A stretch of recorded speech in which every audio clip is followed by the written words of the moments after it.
today.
Papá.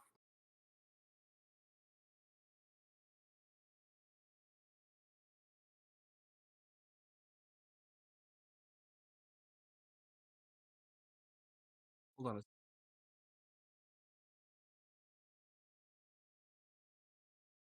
Oh, hold on. I think it's up just for me. me. You're No, muted on it's you. stream. Yeah, it's up You're for me. muted on stream. It's on working. All right.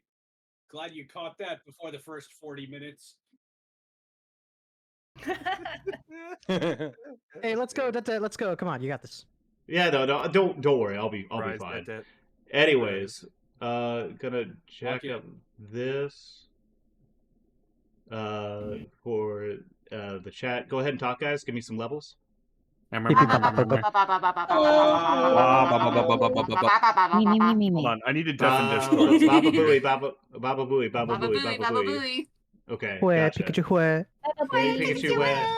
Okay, give me like 2 seconds, guys. I need to set up a browser source really quick. Barry, can you say where Pikachu where? Wah, Pikachu, wah. I That? just realized I Horrible. can't deafen without muting. Kirsha is I here. knew I forgot to do something. I've been Yeah, working shot. constantly since I woke up from Oh, my nap. apparently you're not audible on stream. Oh, I'm still not audible. Oh, wait. No, Fiend's no, not audible?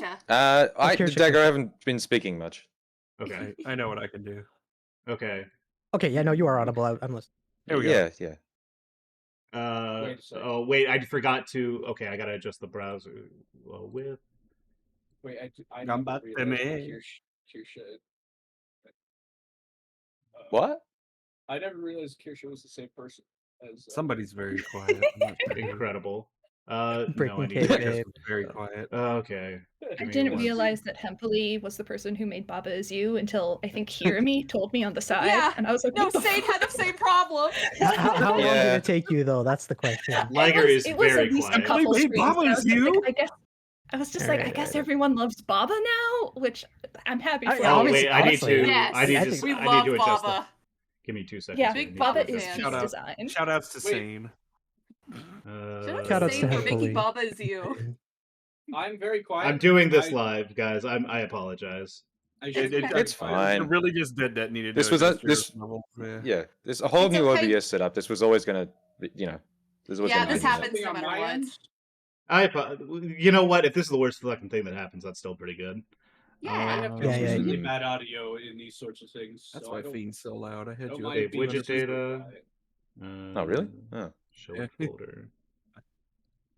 Bean screen. Roll for audio. Roll for audio. Okay. That's in that one, folks. Hey, I got a Damn. 19. My Hey, audio's neat. perfect. I guess I should color roll. Alright, I'm gonna going go past in ahead. the car right now. That is I'm in wasting- that one. I got I'm an 8. wasting all my Okay, good rolls. somebody type some stuff in chat, please, if you'd be so kind. Oh, wrong chat. Howdy. Okay, that's a little too large, actually.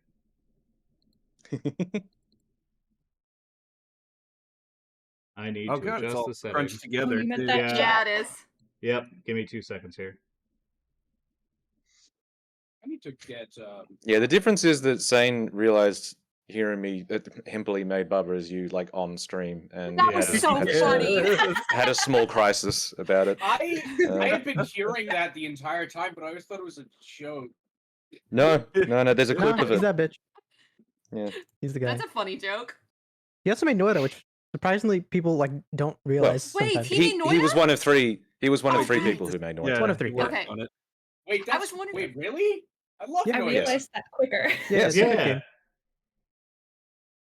Yeah, he- That's no, slide him- height. Oh, that needs to go up. Hempely has made many game. Yes. So many game. So many games. He do Can't so many. He really can't. Arguably. He is too strong. We need to take his power. Yep. Mm. And he's not the only famous person in his family too, which is fucking wild.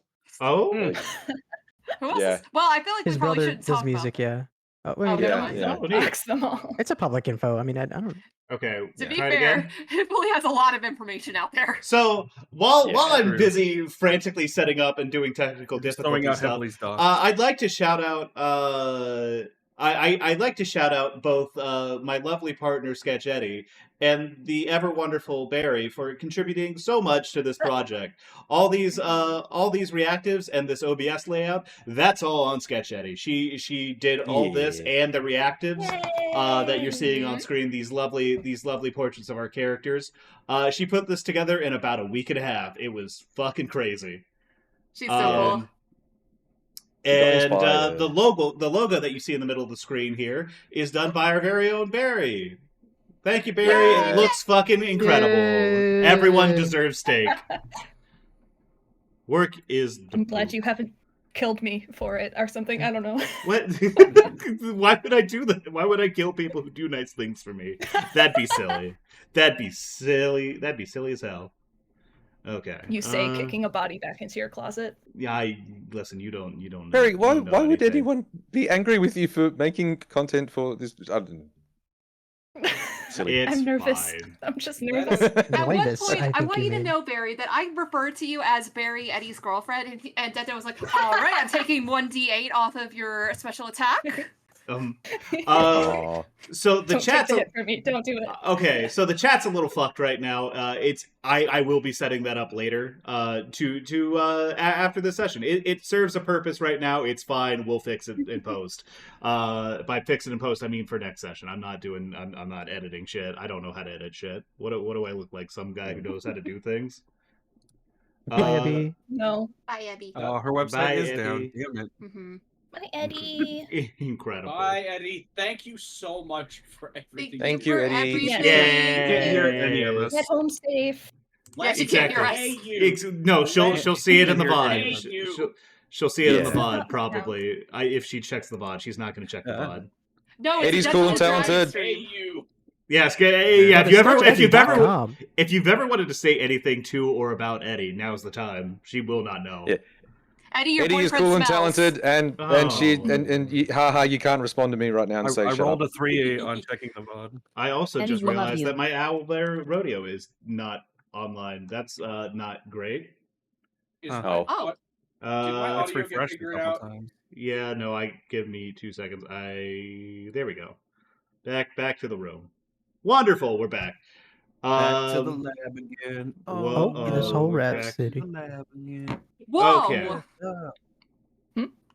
Anyway. I just saw like a little line go crazy. How do Now you, that- how do you change your color? Okay, so now that Okay. we're mostly done doing all of our setup and everything, welcome. I am starting to run D&D sessions out of my Twitch. It's a lot of fun, and I've been looking forward to this for a while. I've been planning this campaign and this game for, I want to say, like 3 months now, 4 months now, almost.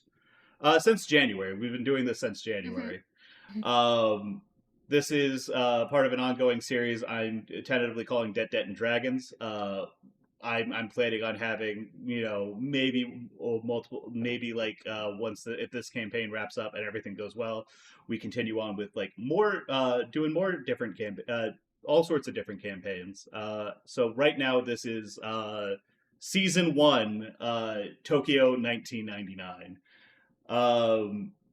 The adventure is going to be a lot of fun. It's probably going to be a fairly like mid-length campaign. This isn't one of those things that's gonna go for like multiple years, but it is something where it does have a little bit of length, and I'm planning on getting some really good character moments in. Speaking of characters, let's go ahead and introduce ourselves, guys. Starting from the bottom left, Ray. Oh, damn it. Hello, I am Ray. I was like, I'll figure out what to say when everyone else talks, and then you said bottom left. I'm like, damn it, of course he's doing that. Yep. My name is Ray. I am an Eldritch Monstrosity VTuber. You can find me at Ricochet_Ray on Twitch. I'm also on Blue Sky I think I'm just Ricochet Ray on Blue Sky. And I will be playing Ayamu, who is not actually a Yakuza, but maybe like a junior deputy Yakuza, but is also a monk. Yeah. Human?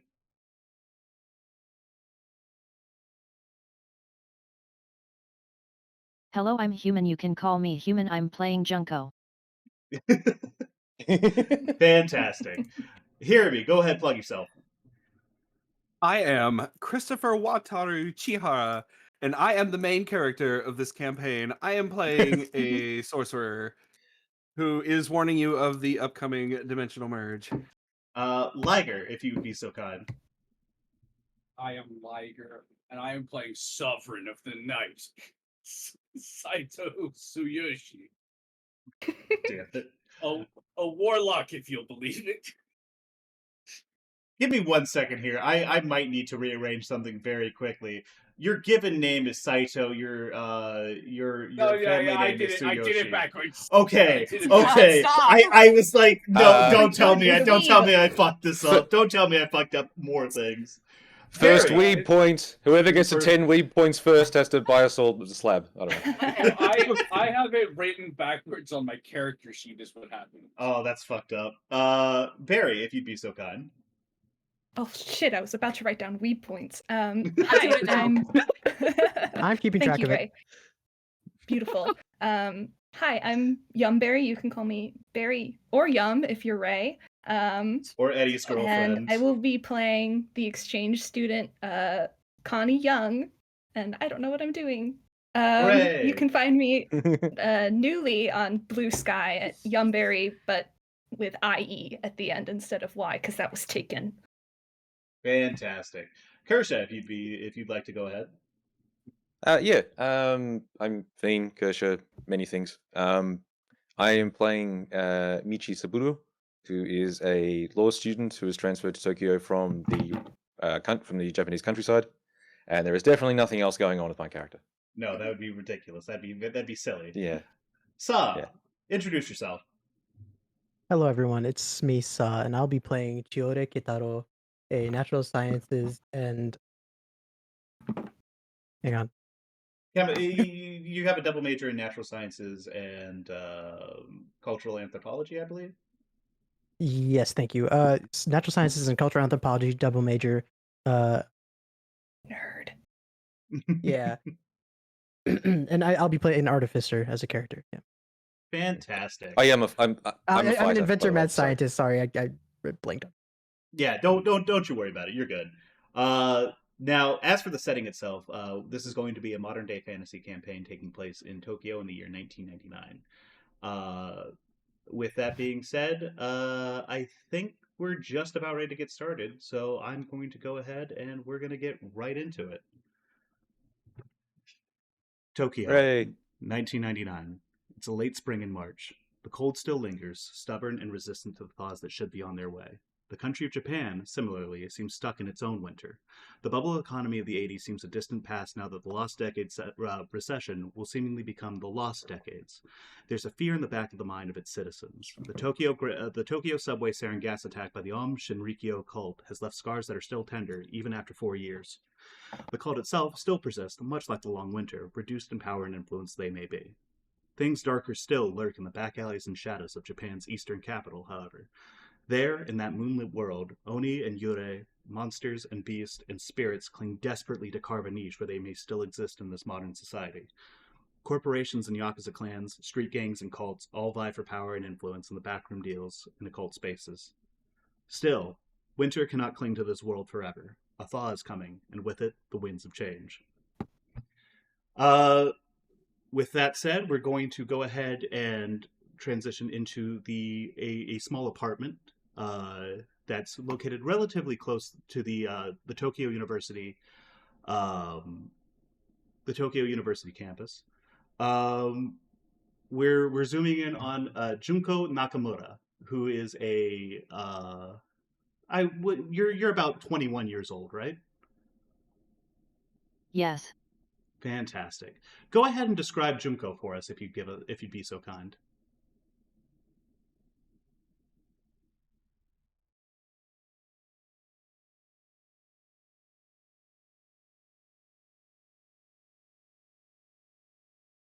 Sure, Junko is a relatively reserved girl.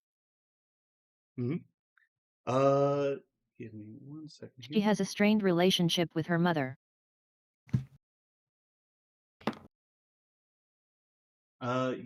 Yes, I believe that her mother is a relatively stern woman, who's kind of treated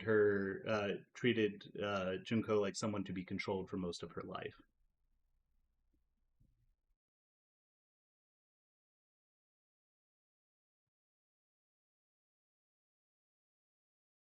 Yes, absolutely. Mm-hmm. She she's talking on the phone with a a spirited young woman on the other end of the line, who seems to be very enthusiastic in her delivery. So Junko, when are we going to go out? I've been trying to get you to come with me to the club for like the last month and a half, and you still keep giving me an excuse every single time. The voice on the other end of the line is Akko. Excuse me. Let me just make sure I check my notes here really quick for a name. There's a lot of characters, and none of them have names that are of a thing that I'm used to. Oh, Detdet has too many friends, invited too many people to I his campaign. listen. This is going to be a little bit of a transitory period. Ako Yukimori. She is a shrine maiden who's 20 years old, and she's the daughter of the head priest of Tokyo Daijingu Shrine. She is also divinely blessed and a cleric of Ame no Uzume, who's the Japanese goddess of mirth and revelry, dance and song. She met Junko a few months back, whenever Junko first awoke to her abilities. Human, would you mind letting us know what Junko's class and what her story is related to the her abilities that she is awoken to? Yes.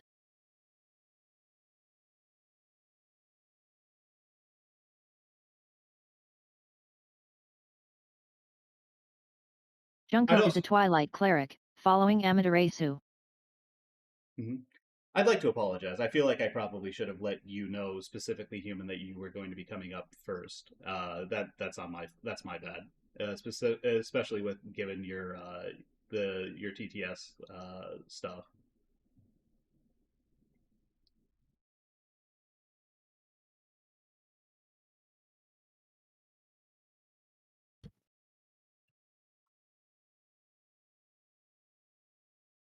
She awoken to her abilities at the library, when reading about Amaterasu's family life. Mm-hmm. A divine spark drifted out, and having felt like an empathetic connection with the goddess, human's character Junko felt drawn to the local shrine dedicated to Amaterasu, which is Tokyo Daijingu Shrine. There, she met Akko and formed a fast friendship after Junko recognized the divine spark that she happens to share with her own goddess.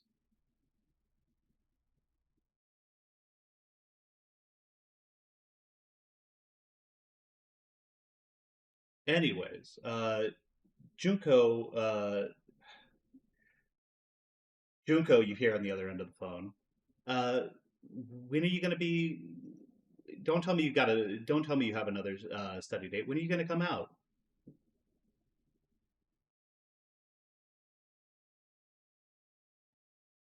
I mean that's just not really my thing, AKO. Can't we just go see a movie or something? Please? But think about it. The two of us getting together. I've got this, like, I've got the nice. I'm bright. I'm young. I'm flat. I'm flippant. I'm fashionable. And then you'll be there. This quiet, reserved, mysterious beauty will be absolutely irresistible. Will be the strike zone that we're going to cover is going to be enormous.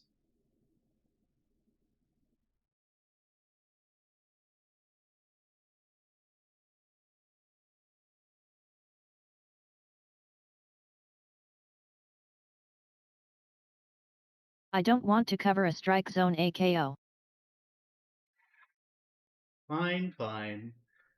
I swear I'm gonna. I promise you, I'm going to get you to come to the club with me one of these days.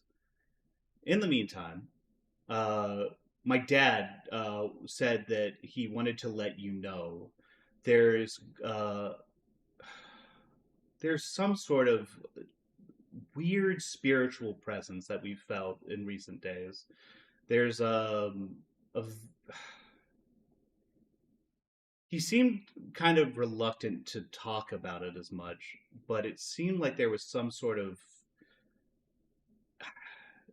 dark presence, this weird spiritual pressure coming from the school. I didn't really want to bother. I didn't want to bother you with this, but if you're not coming out with me to the club, would you mind taking a look at that here in a little bit?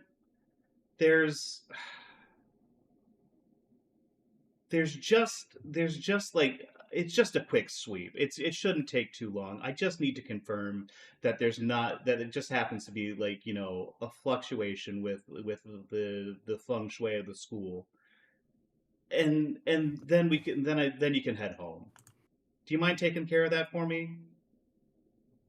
The university? Sure, Yeah. go have fun. You're the best, Junko. I appreciate it. You take care. I'll see you next. Let me know next time Give me a call next time you're coming to the shrine. We'll. I'll go ahead and sneak on out. We can go grab some crepes or something. Alright, take care. See ya. Wonderful. We're gonna go ahead and cut. Not too far away, but to the same apartment in an adjoining room. There we find Connie Young, a foreign exchange student from California, who's at 18 years old is probably one of the younger members of the freshman class of 1999. She's sitting in her room, and as she's looking at her books, she notices a phone starts to ring. As she glances at her phone, the caller ID comes up, Dad. Oh no. I'll answer it. Already cringing? Mm. Connie, it's your dad. It's Dad. How are you? Hi, How Dad. how are you doing? Is everything going okay for you in Tokyo? Everything's great. A-okay. Fantastic. Look, I didn't want to get into this right away, but this is something that we're going to have to address sooner than later. I heard that you had been talking with your academic advisor about next year's classes. Why? Yes? I don't understand. I was under the assumption, and I agreed to help. I agreed to your ridiculous transfer. I sorry that's not. I didn't quite mean ridiculous. We I don't agreed. understand what your problem is. Tokyo U is an esteemed university. Plus, I mean, you and Mom, your business ties to Japan. Shouldn't you be happy that I'm over here? Darling, listen. There are plenty of wonderful universities here on the West Coast. Hell, you could go to Harvard or Stanford or Yale. You could go to any Ivy League school that you wanted to. And you chose one halfway around the world. And I understand your mother and I talked, and we understand that you're young and that you want to see the world and have a little bit of an adventure.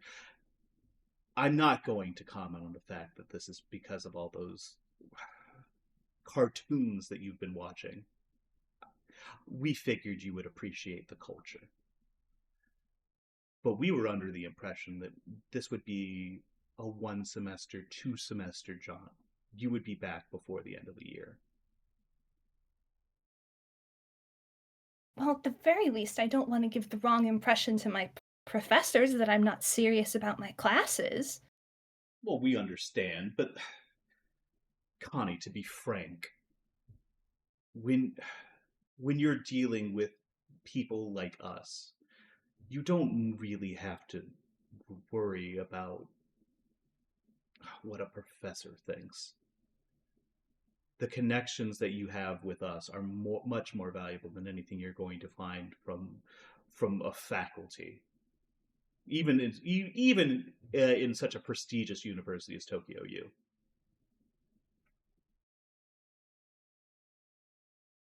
Dad, can we just shelve this conversation for later? I have so much homework.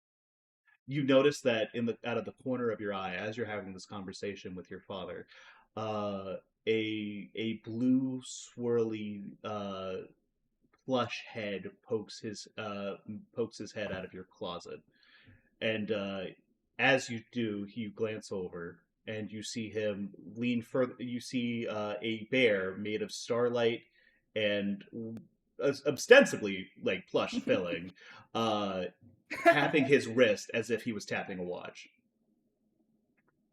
I wave frantically at him. Go away. Connie, I just don't think that you're taking these things very seriously. I understand that you want these things for yourself. You want this little adventure, but you have responsibilities back home. Your future is back here with us.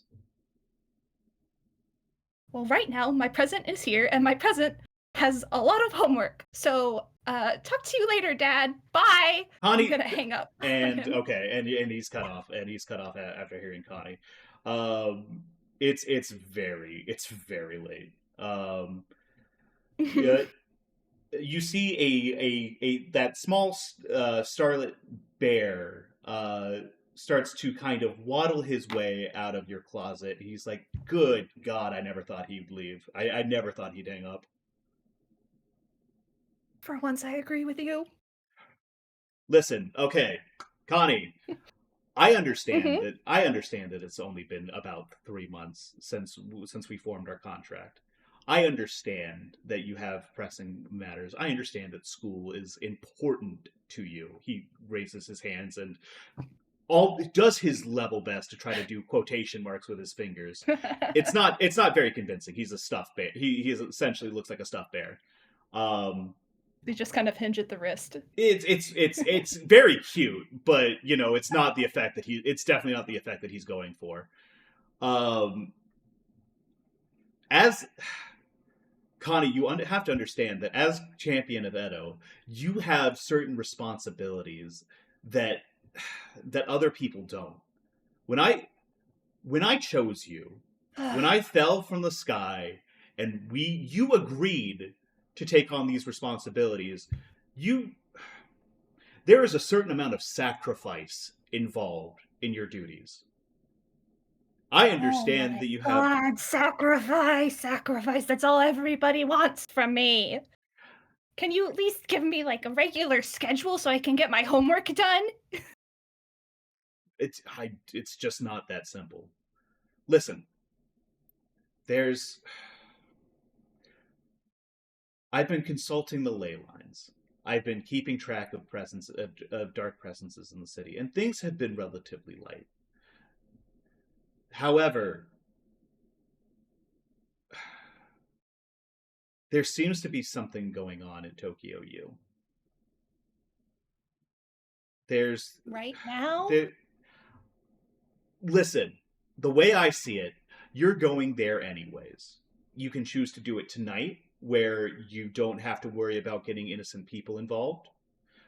Or you can do it in the middle of classes tomorrow, because you're going there anyways. As far as I see it, you can take a night, go through, clear out whatever beast is inhabiting the school, or you can wait. Maybe one, maybe two people die. Maybe it gets away. It really could just be Fine. Okay, I'll go. I'll go tonight, okay? I'll go right now. Look, I'm putting on my shoes. Thank you. That's all I wanted. Do you want me to come along with you? I could potentially help you out. I could maybe give you a little bit of information here and there. I mean, I'm not exactly built. I'll need directions, Mr. Leylines. All right. He kind of Kumachi, the bear, your contractor and your familiar. kind of puts a paw on your shoulders as you like he kind of hops up in the bed and puts a paw on your shoulder as you like go to put your as you like put your like house slippers on and like your whatnot.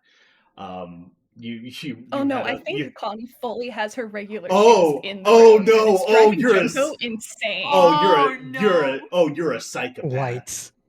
Oh, okay, She has not gotcha. adjusted yet. Gotcha. So you are full putting on your shoes inside. Mhm.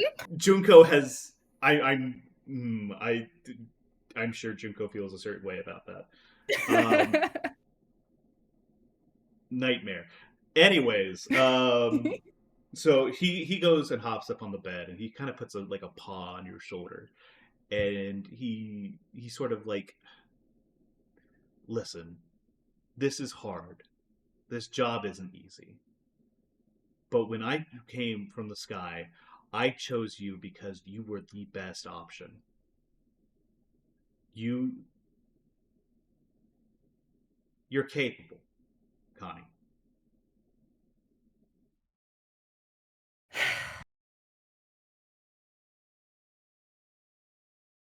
And we go ahead and we're At going to least go. you admit that it's hard. I never tried to pretend that it wasn't. And with that, we're going to go ahead and cut away from the apartment. And from there, we're going to go ahead over. Dettet, real quick. Yes, please go ahead. Do you mean for there to be music in the background? No, as of right Okay, now, not. I haven't pulled anything up. I should. I had tracks picked out for things and people. I've been a little bit distracted, and Understandable. I'm trying to manage a couple things. That's I'll have some tracks pulled up here in a second. From there, we travel down to a public payphone. This is about a 20-30 minute walk from Tokyo University. And there we see a tall woman with short black hair and golden eyes, standing with her ear to a payphone. Bean, would you like to describe your character for us? Yeah. Do you mean physical description or otherwise? Physical Sorry, I'm not sure. description, just as much as you want. Barry, after this, we'll also kind of loop back around. I may have forgotten to ask you for your description of Connie. That's my bad. Oh, okay.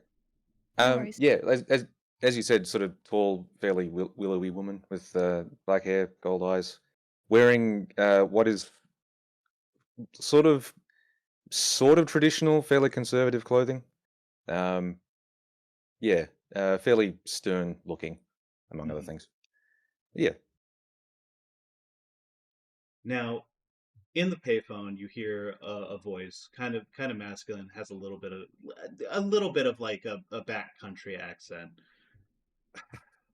Listen, cuz I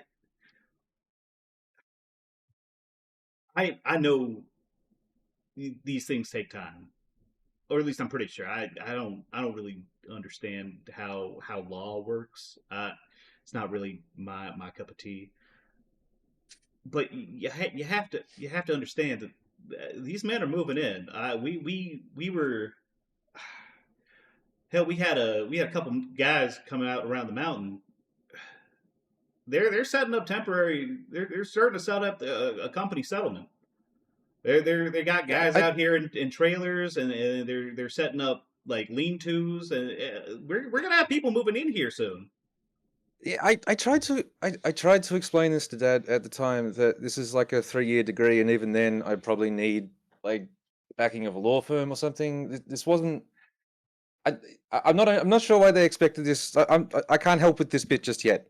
Like that, it's kind of a long-term thing. So, Well, isn't this kind of your deal at this end, or their deal? well, listen. There were a couple hotheads who really. Oh God. Hell, I had a couple people who were half ready to pull swords and go to town. Now I stopped them. I managed to convince them that was only gonna hurt us in the long run, and that we had to wait until they had a a full force there. But Michi, I ain't gonna be able to hold them back forever. Is there ain't listen, I don't know how this works. You sure there isn't some bylaw or some just to get them tangled up in red tape? I can ask my professor. I'll check with them. Check the But beyond that, like books. yeah, can't maybe you can mess with their equipment or something. I'm not sure. Well, There's only so much I can do from here. well, listen. I'm gonna see what I can't do to maybe get something like that going. But I mean, you know how Gramps and the elders are. They want to Yeah. go. They want to go in there. They want to go in there full armor. They want to draw swords. They want to bring out the longbows. They want to What do they they want to think is fight. going to happen if they do that? This is oh god. Listen. These Ashitaka men. I'm sorry. I I know that you're trying your best. I understand. Uh, Yeah. There's only so much I can do from here right now. I understand. Um And yeah. Michi, I just want you to know that I do appreciate what you're doing. I understand that Mm, like I mean I know how people talk, but yep. I I agree that this is the best way to going about this. These Ashitaka men, these materials conglomerate, however they want to dress it up. I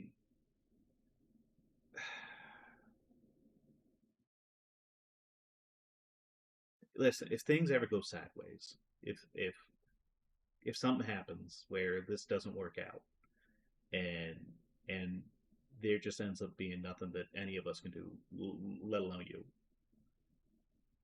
I just want you to know that as long as I got any say back home, you're gonna have a place here.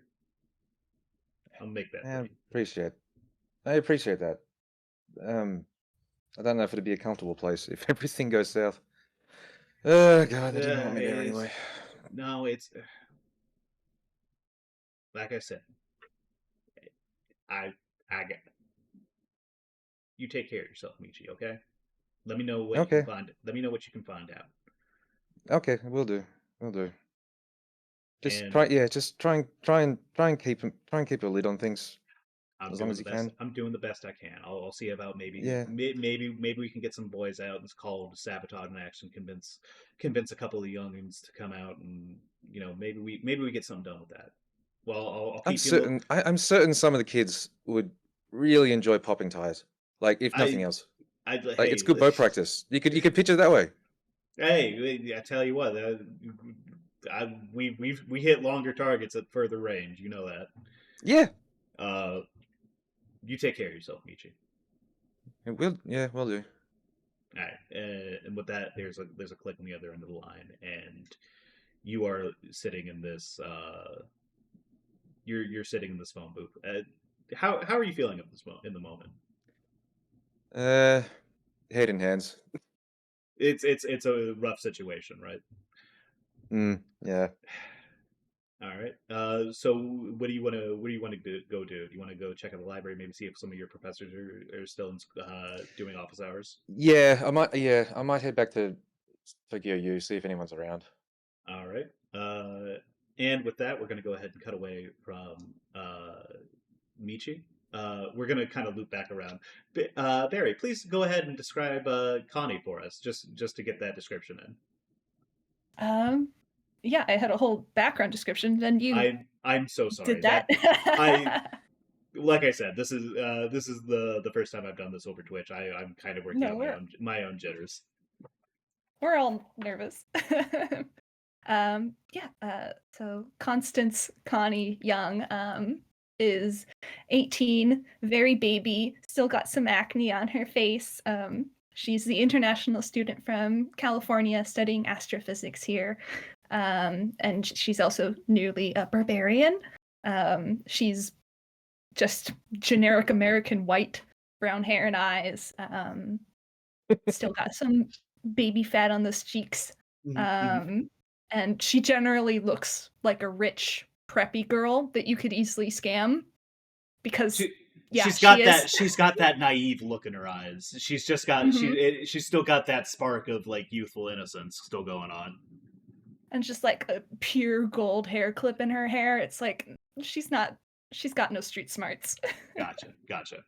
All right, so we're cutting away from the payphone, and we're going to once again we're going back to Tokyo U. In the applied sciences lab, there is a couple flashes of smoke as a young man who doesn't quite have the, I guess, traditional Japanese features. His skin's a little bit more tan. His hair is relatively curly and like a much lighter shade than you would normally expect to find in Japan, short of hair dye or whatnot. Sa, please go ahead and describe your character. Real quick. Yes. Could you just keep an eye on the voice chat so that we can. Oh yes, I'm terribly sorry. I got No big. Even though I have four screens, it still can be kind of a lot to like manage like OBS. It's gonna happen. And Yeah. Yes, I've got a massive setup where I've got like arms going, so I've got like one screen in the middle, two on the other side, and then one up top. That's where I keep my OBS. I'm keeping my Owlbear Rodeo there. I've got my notes, and then the music going over there. Yeah, it's our first run. I want to try and make sure we do stuff right. Yeah. Yep. All right. So sorry, I missed the. Did you establish anything? Are we? Just that you're in the lab. That is, there was a couple flashes of smoke, and that there was like a pop, like a couple like small explosions in the lab. And that you're kind of standing over. You got maybe a little bit of a frustrated expression on your face. Go ahead and describe your character for us.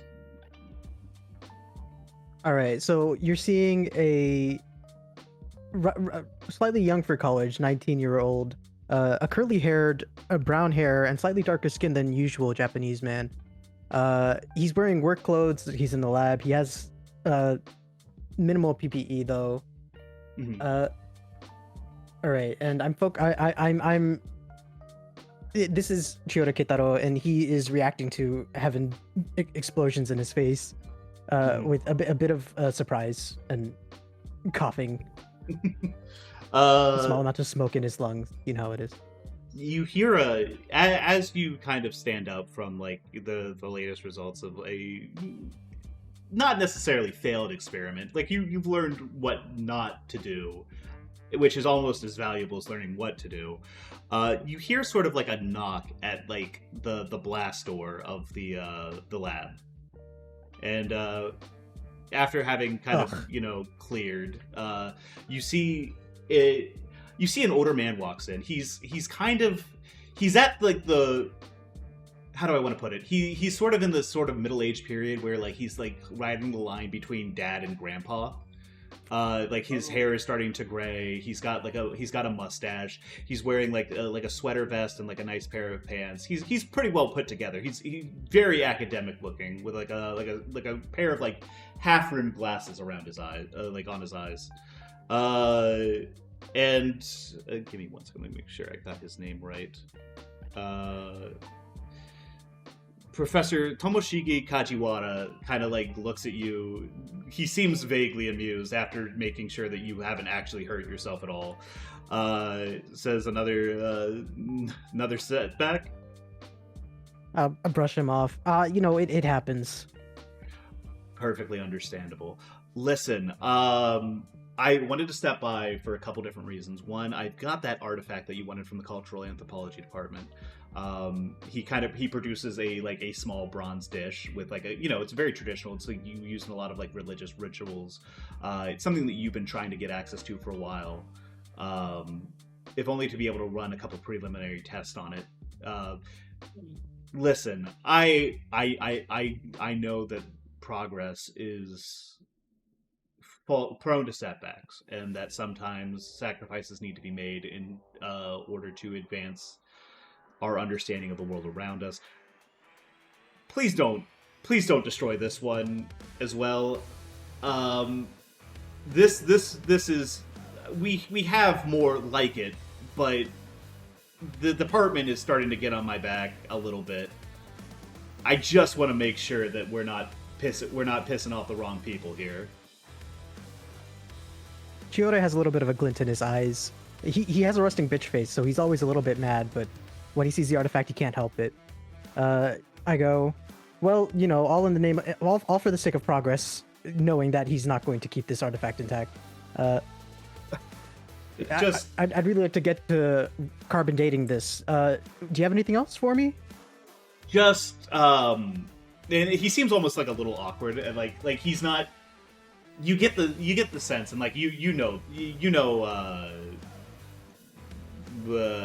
like Tomoshige pretty well, like Professor Kajiwara. Mm-hmm. He's doing that thing where he's got to deal with like a personal problem. He's dealing with like the human element a little bit more than he likes. He prefers to read about people in books versus, you know, having to interact with them a whole lot. Something that you guys kind of share in common. Don't we both? Yeah. Yeah. Listen, your mother asked me to let you know. She said something about you not returning her calls. I don't necessarily want to get, you know, super involved in this, but I just want to let you know that she's expecting to hear from you. Oh, I'm so sorry. Like I'm especially humble in front of the Tomoshige. Sorry. Yeah, this is us. I'm sorry. I thought she hadn't been contacting me. I wonder what happened there. Let me see what's going on. And, he kind of raises his hands like, Chiore, what happens between you and your mother is your own business. She approached me as a colleague, knowing that I'm in pretty regular contact with you. I just wanted to pass the message along. All right. Anyways, so what exactly are you working on? And as he's like asking you this question, you notice a notification pops up on your phone. You kind of glance at the screen. You kind of you flip it open, and you notice that there's like an email, you got a new email from Z, and it says, "Listen, we're gonna get you. You have a shipment coming tonight via the lab." Sorry, Professor. I got. Yeah, go. You know Z has as your contact in a low level street gang. Normally they deal like you know, low level narcotics. They do like party drugs here and there, but there are some chemicals and like some substances that you need for some of your experiments and your tests that you can't really get anywhere else. It's hard, and like you would have to go through so many channels, and there's a lot of red tape. And it's just not quick enough for your purposes. So every once in a while, you've kind of contacted them in exchange for like, you know, some not drugs. You never get drugs from them. That would be like a waste of perfectly good reagents. I have better things to do. Yeah. They do, however, have quite a nice supply of, you know, chemicals that are used to create those narcotics.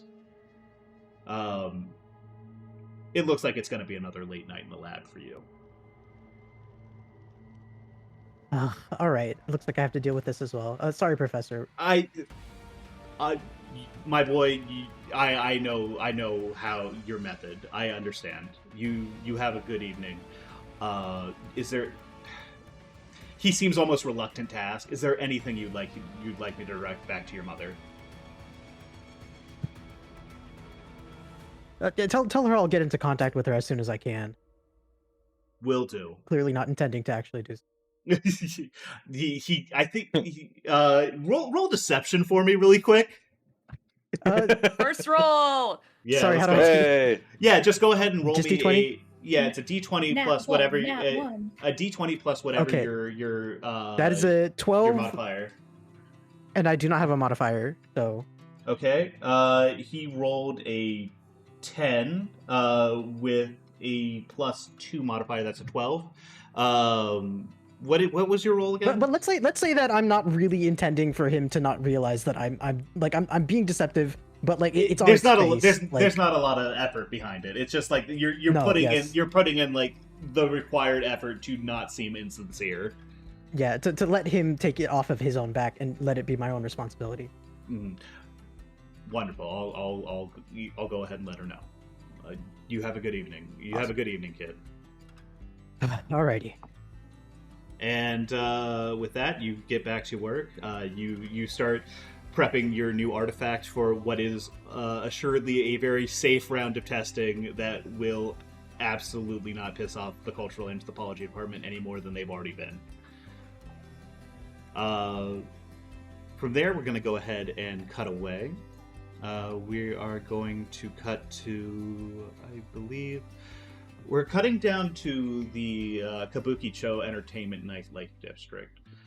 It's starting to get a little bit late. The sun's starting to go out and down, which means that Tokyo's premier nightlife district is starting to this kind of wake up. It's starting to like this lumbering beast made of like drunkenness and sin is starting to fire its engines up again. And in the Golden Guy district, which is a small it's a small area where there's like a ton of like really tiny bars, like really smashed together as tight as humanly possible. Like you're walking through like a ton of alleys. There's a small bar called Earth Angel, and we cut inside. The mama, the Okama who is working at the bar, is kind of lounging around waiting for her customers, her regulars to start to arrive. And in the back, there is a relatively, like, a slightly shorter, I would say slightly shorter than average man who is cleaning glasses and, performing the duties of a barback. Ray, would you like to describe your character? That's funny because the description you gave him is the only thing that's not true. Ayumu is actually pretty tall. Oh, excuse me. I apologize. You're all good. I may have misunderstood a character description. I might need to You're all revise my good. note. You're all good. So Ayumu is fairly tall for Japanese. He's about 5'11", very lean except for his arms, which are fairly muscular.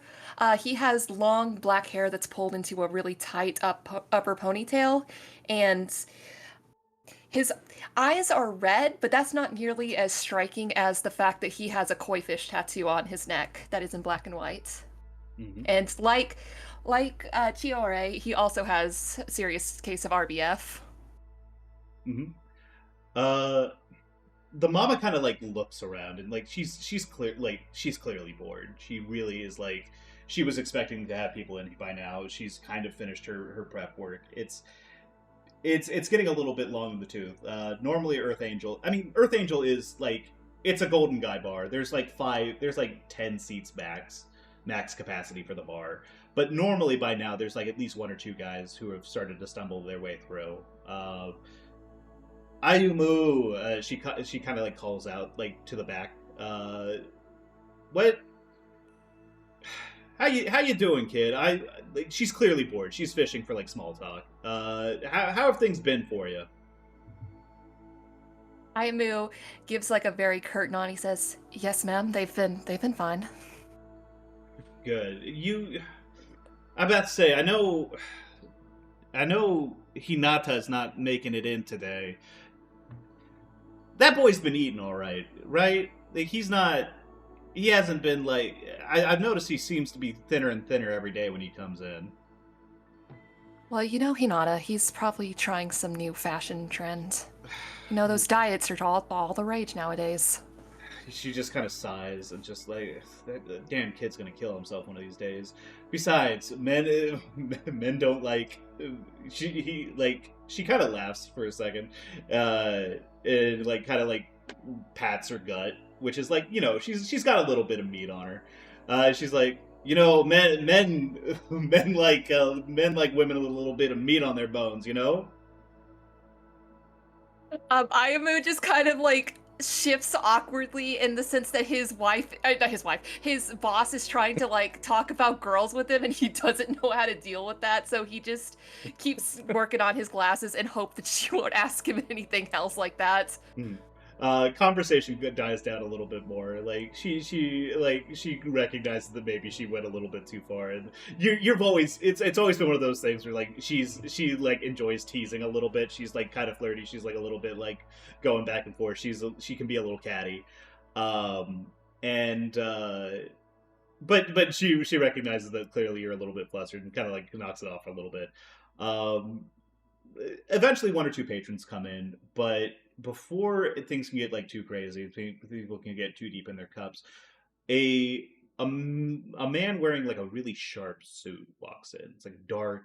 It's black on black with a black tie. He's got like very slick back hair. You can see a little bit of like a peak of a tattoo on his neck that clearly goes down a little bit further. Give me 1 second here. I'm going to swap tracks really quick. I've realized that I've kind of let it go a little bit. And you see that you recognize this man.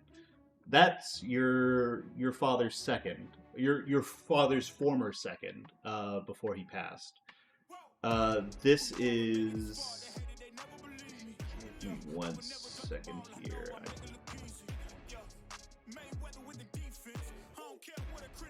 This is Motoshige Tokuma, your dad's former second in command. Now, this isn't super unusual. His family owns this business. This is a Yakuza bar, or at least it's a kind of a Yakuza front. It runs pretty legitimately. It like serves its customers, and there's not really any like illicit business that, as far as you can tell, going on in the back.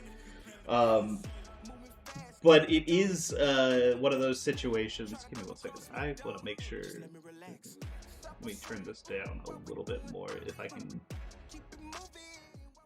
There we go. Sorry about that. This isn't the first time you've seen him, but it's always kind of, you never really know what to say to each other. It's one of those things where ever since your dad passed, you haven't really had any contact with the Yakuza side of crime. You've seen Motoshige around every once in a while. He occasionally comes in, has a drink or two, but he never really talks to you. You've seen him around, but as far as you can tell, he seems fairly uninterested in you.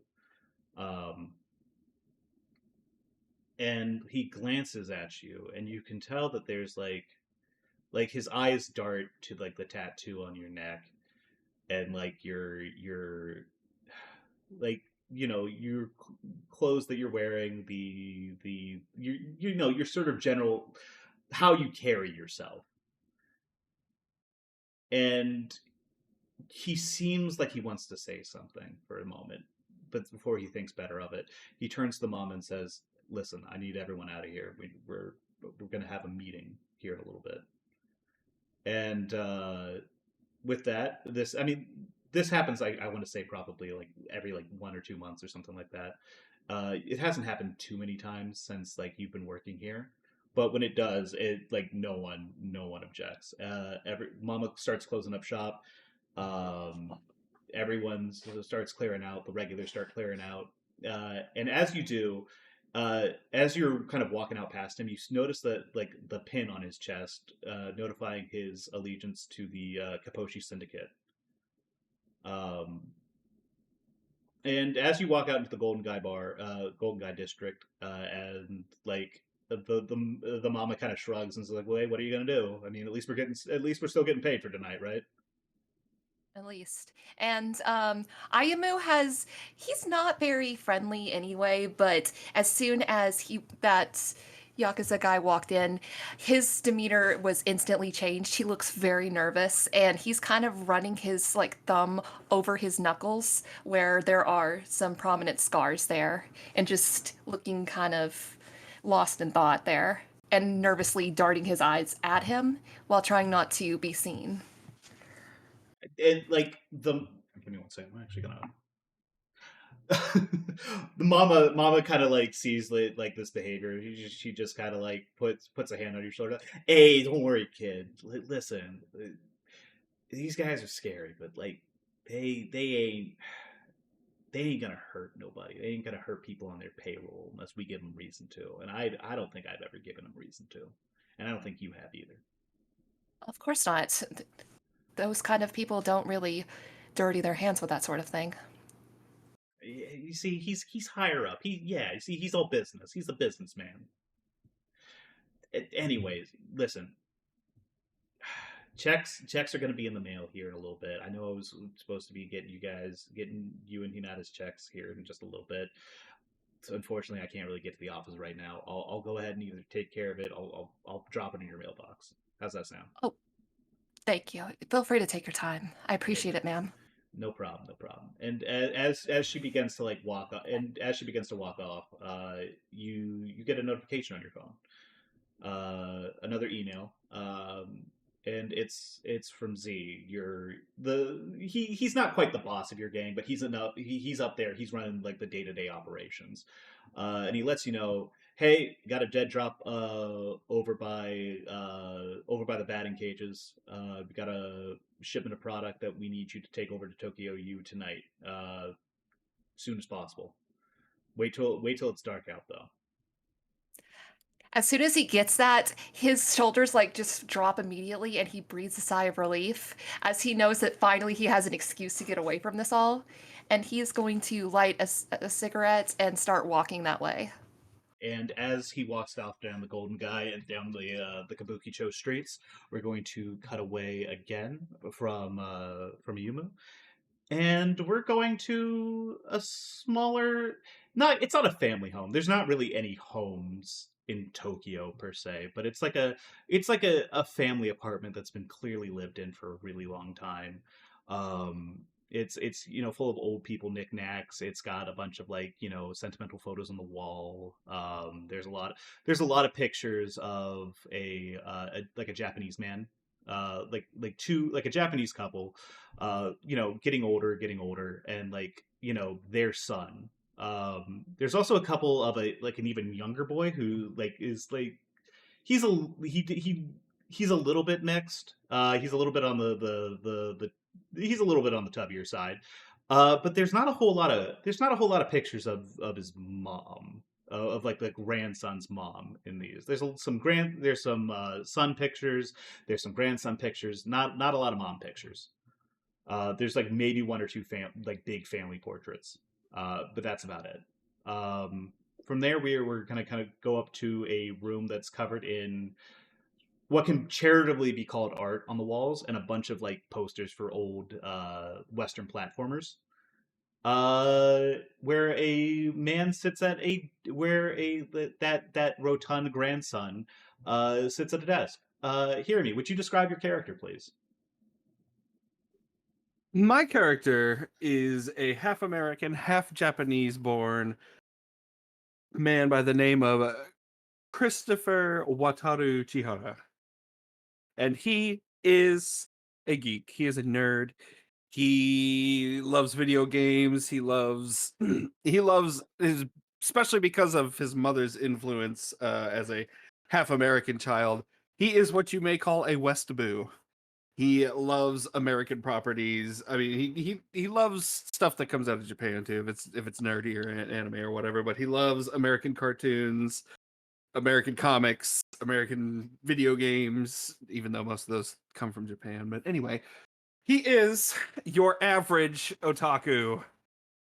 I would say neckbeard, but I don't think that's as common. There's no. Yeah, I was about to say I don't know if you can grow a beard, man. He is currently moving between playing his newly acquired and newly released Game Boy Color and working on his webcomic starring his amazing combined character, Chex, the Charizard Gecko. You hear, and he's going to burn to the maximum. He's going to burn to the maximum. As you're putting the finishing touches on his fireproof tuxedo, you hear a voice in your head. Listen, kid, you gotta be getting my good side on this. You can't just be going around willy nilly acting like I look like a Joker in that suit. I'm doing the best I can, Chex. You Kid, know my art is inspirational, and it will all come together in the end. kid, I never been more proud of you than the day you decided to pick up your pencil. He is talking out loud to these voices, by the way. Yes, I'm pretty sure his absolutely. grandparents are probably used to this by this point. Absolutely. Like you hear like a muffled like you hear like a muffled voice from the other room, and like another like an older woman kind of reply, like an old man's voice kind of like muffled from the other room, and then you hear like like an older woman's voice kind of reply, and then like a grumpy kind of like snort in response. Um, Something about like damned Americans or whatever. Um, and Oh, my grandfather will never understand. No, kid, listen. Folks, living with your grandparents are going to be one thing. You find that most of the time these guys are sticks in the mud. They ain't gonna. You're never gonna find what you need from them. You just listen to old checks here, and we'll get you through it. All right. Now, listen. I understand that like getting my message, my story out there is important. I understand that. You and your buddy over at the occult club, you picked up that doll recently, right? That you went around, uh, found one of your old buddies found a like a doll lying in an alley, and happened to pick it up, bring it in because it looked creepy. Kid, that's Yes, the real sadly, deal. I could. What?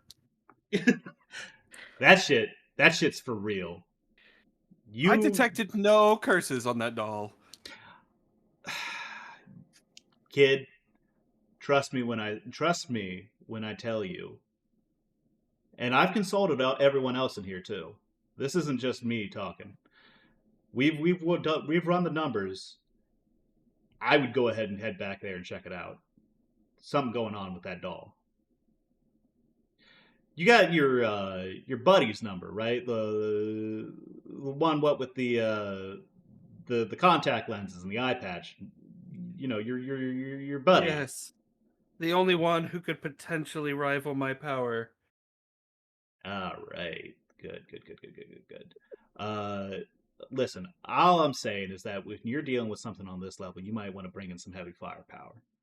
You gotta burn to the max. You don't want to take half measures on this. All right, Chex. I will burn to the max. And I guess. Oh right. How advanced were phones in Japan back then? It's just little flip phones, right? Yeah, so cell phones are a thing. You got some early models. The first flip phones are like really starting to come out. Like you're not going to get like a Motorola Razr or anything like that, but you are No. going to get some really basic models. You don't have that. You have a landline. Okay. So you want to go head out. The phone in this house is kind of in like the middle area. It's sort of not quite in the family area, but it's like in a little bit of like a nook near the hallway. That sort of deal. Yep. All So right. Chris is going to lumber down the stairs and to head to the phone Mhm. to you give old keep forgetting his name. To Tsuyoshi. give old Tsuyoshi-san a call. As you do so, you see your grandparents kind of sitting there in the hall. Moshi. Oh no, not quite yet. As you're heading down the stairs, you see you see your grandparents kind of sitting there. Your grandpa's kind of grumbling to himself, like, "Damn American cartoons, damn, my son never should have married that woman. Look at what all that decadent American garbage is doing my grandson." And like his wife, your grandma, is just kind of like, "Oh dear, calm down. It's fine. It's okay. Things will be all right." He's like, "Boy needs to go fishing with me. Good 3 hours just sitting out shooting the shit, dropping a couple lines. That'll fix him up right. It'll fix him up right quick." "It's okay, it's okay, darling. It's okay." Um, do you choose to address this at all? Like all those grumbling. Like you understand that it's about you. It's not like you're. He will give a passing response of we'll go fishing sometimes, Granddad. I'm busy with school. Because he actually does enjoy spending time with his grandfather. Okay. Oh, that's very sweet. Well, Wataru, I okay.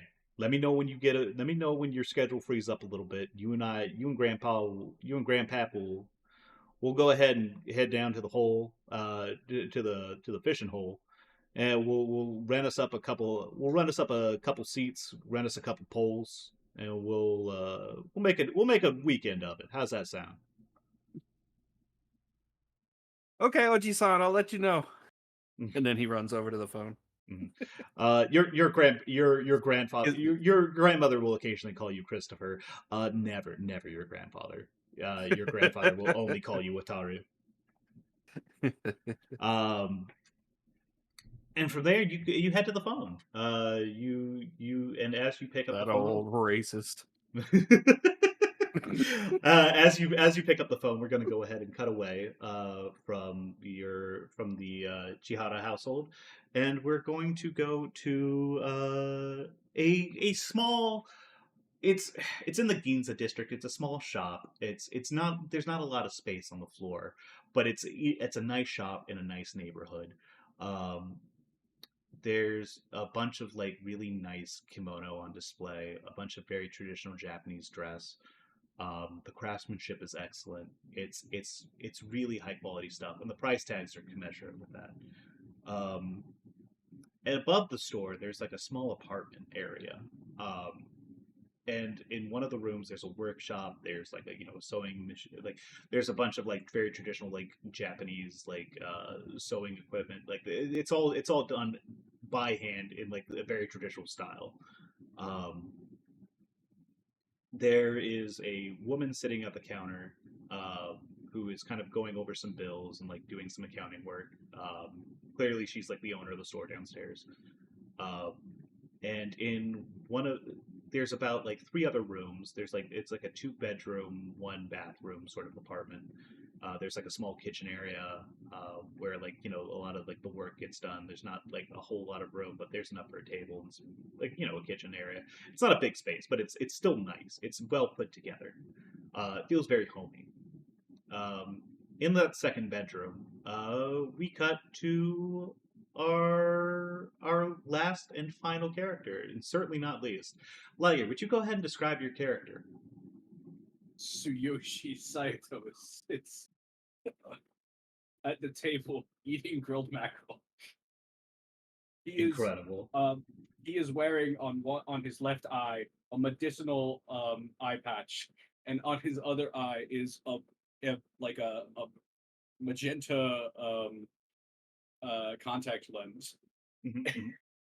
and he's wearing his coat over his shoulders with with his arms not in his sleeves. And It's a leather jacket, right? We just yeah, gotta it's a set the leather scene. jacket. Okay. And he's wearing a pair of fingerless gloves that don't quite fit, that he constantly has to adjust, but he likes the act of adjusting it because it looks cool. Fantastic. I now Saito. He's got an eye patch on, right? Yeah, Tsuyoshi is the first Gotcha. He has an eye under there, right? Like he's not. the Abyss Eye, yes. Oh yes, he's got the abyss eye under there. The Pardon Abyss me. Eye from which he draws his magic. Oh, of course. My Wait, my mistake. The glorious Dark Emperor Saito. I need to know real quick. The Is sovereign Tsuyoshi the of first the Night name? Realm. Tsuyoshi is the first name. Saito is the Okay, Saito is the okay. family name. Sorry, you're Saito-san then. Okay. All right, we Mhm. need to get all the vernacular right. Sovereign of the Night Realm, hmm the Abyss Eye. Um, you're sitting in your room. You're eating your grilled mackerel. You're having like a nice, like, it's not quite a snack. I mean, like, this is a meal. You just happen to be adding like a little bit of stuff after it. Sun's been going down for a while now. It's starting to get dark out. You're sitting at your room. It's filled with, it's got some gunpla here and there. It's some posters, some anime. Um, there's some books on the shelves. You got some stuff like how to draw manga, some and like a couple textbooks here and there. And like you got some homework scattered around, um, and you hear like a knock at the door. Hey, Tsuyoshi, you mind coming out here and helping me with something really quick? At once, your ladyship. There's just like a small, like, you can kind of hear a small sigh from like the other end, but like there's no further mention. And like you emerge into the hallway, and you see your aunt Yumi Corona, who owns this apartment and owns the store, kind of motioning over to the workshop, and she's like, listen, I could really use a hand with this like next batch of orders. Do you mind helping me sort just grabbing me some thread and like helping me sort through a couple things, maybe doing a little bit of minor detail work here and there. I know you're busy with homework. I just I could really use the help. Of course, you have been so kind as to host me in your domicile, my lady. Demon Queen Arachne, I owe a great debt to you. She just kind of like pauses for a moment, and like, this is like, you've been here like a couple months. She understands what's happening here, but she just like, there's like a moment where she kind of she has to acknowledge it, otherwise like she's going to go insane. Like, and she says, sort of like looks at you, it's like, you what do your parents do whenever what does like my sister do whenever you talk to her, like you talk to her like that, right? Of course. How else would I talk? How else, indeed. Listen, just go. She kind of like thrusts like a needle and thread at you, and like kind of hands you like a kimono that's like mostly finished. It just needs some small embroidery work here and there. Maybe like like some hemming. It's marked up so that it's pretty obvious what she wants you to do with it. Right away. Just you understand that like, you're not going to be able to like hold a job like this, right? You get that like there's like problems with the way you're acting. A job? When I hold the fate of the world in my hand, do I need a job? Yeah, you need to eat. Does the Abyss Eye give you food? No, but I have been working with computers as a side hustle.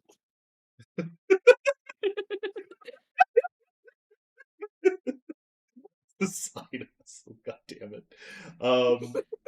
Lady Arachne, have you put any thought into my proposal of making your business a website? I mean, listen, Saito, sorry, Tsuyoshi, it's not a terrible idea. I've run the numbers on it. Hosting itself is like, it's not, I know it's not super expensive, but like, you have to understand that a lot of my business is coming from like word of mouth among like a client comes in like with a ton of money. He's looking for something like super traditional. He's looking to show off to all his his fat cat friends or whatever, and he goes and like he shows off, and like that spreads through word of mouth. People are coming through because they want something along those lines. It's not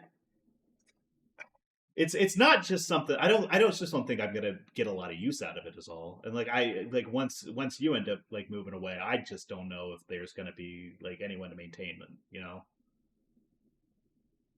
I shall maintain the upkeep free of charge for you, my aunt, Lady Arachne of the Demon Realm. She's used to the Tsuyoshi-ness of it all to recognize that is like a genuine offer, and she just like, That's very kind of you, Tsuyoshi, but I don't want to. I don't want to hold you up for something. I don't want to keep you tied up for a project that is like maybe not even of particular value to me. It's very sweet of you to offer though. I do appreciate it. Keep your mind open. We can talk about this at a later point. Yeah, no, though we'll definitely be talking later. You kind of like catch her muttering like unfortunately under her breath. Um, Listen, so you're still hanging around like we're not going to be having that Christopher kid over for listen, I understand that like, he's your friend and that like, he, he kind of like she kind of just like looks over and gives you a look. He's not like he's not like developmentally challenged, is he? Like there's not because like I understand that like it's nice to like all I'm saying is that if he knocks over another one of my like racks downstairs when he's coming through in some grand gesture of like demonstrating the dimensional whatever the hell he's talking about, I I can't be having that in the shop. You understand?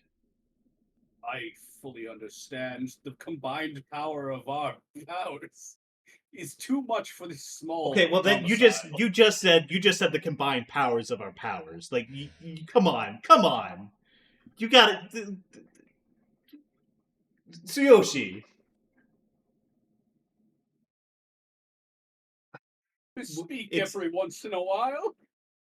it's I'm fine. sure that you yourself are not perfect. No, I'm not. I just I worry about you sometimes, kid. You're not. She kind of like hesitates for a second. She kind of collects her thoughts. She's like, "You're Tsuyoshi, you're a good kid. You got a good head on your shoulders. You're not. I've seen your grades. I've seen some of the stuff that you're some of the grades that you're bringing home. You're not stupid. You're not, and you're a good guy. You despite some of the she kind of like waves her hands in the air, just like gesturing to all of it. Um, just keep an one of these days you're gonna have to face reality a little bit, and that means and you got a bright future ahead of you. You just gotta calm down a little bit.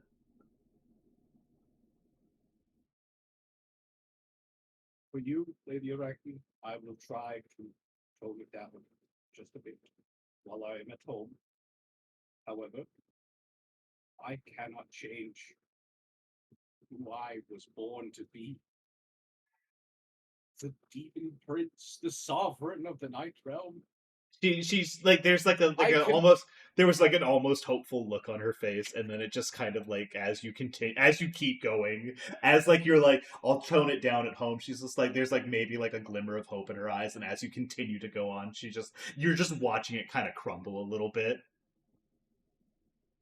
in regards to your earlier question, me and Christopher have um, we are going to keep our meetings either at school or at his domicile. Okay. There Once simply is again, not the space here for that. once again, I don't necessarily have a problem with Christopher coming over. I just needed some insurances that he's not going to ruin my stock and just make sure he showers before he comes over. I I'm not saying that it was all the time, and maybe he was just having like he maybe it was just a hot day out or something. But like I got a whiff as I was walking by, and I'm like, I have no more control over him than I understand. I understand. Just there's rules to like this is my house. I'm hosting you while you're here in college, and like I don't want to try to step on your toes a little bit, but I got to set some boundaries. I understand. And as you're starting to say that, the phone starts ringing. She just kind of like pauses for a second. She's just like, "You keep going. I'm gonna go ahead and grab that real quick." And she gets up. She picks up the phone. She's like, "Hello, Kuroda Textat," and then she like stops, like halfway through her like her greeting, and she's just like, "Oh, Christopher. Yeah, he's yeah." Tsuyoshi, it's Christopher. He wants to speak to you. He says it's urgent and it concerns the merge, whatever that means. Why would he not contact me on my cellular phone? He just kind of like, oh, he says it's not listed. Have to look into that, I guess. I go pick up the phone. And yeah, then you guys are talking. Hear me? You have news about a doll. Saito-san, I have been informed by the real multidimensional checks that the doll we've acquired, I may have made a bit of an error in my detection of curses, and I believe it warrants further investigation.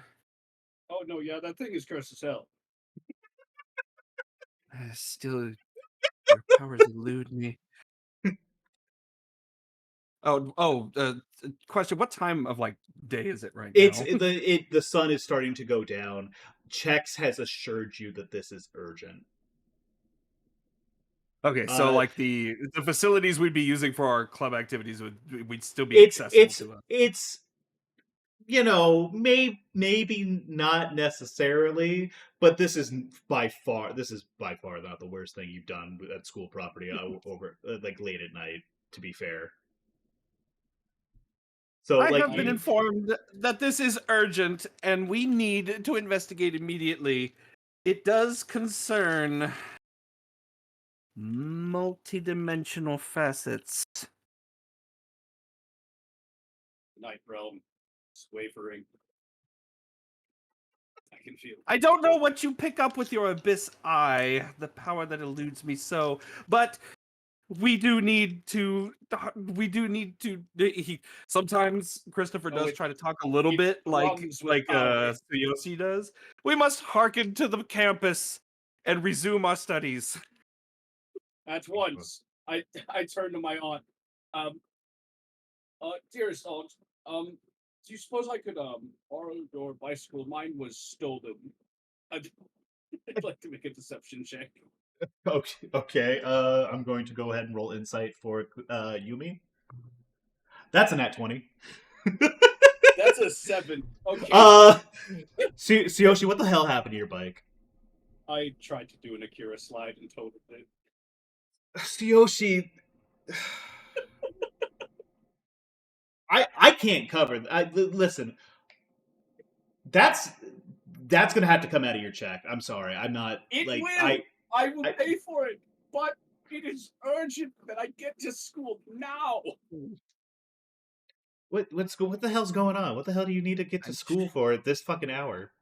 This concerns powers far beyond your understanding. She just like sighs. She's like you can tell. Like, go ahead and roll me an insight. Actually, So 5. she's clearly mad about something. I don't like. She's She's probably mad at you. It's probably the bike. It's definitely the bike. That thing was a gift.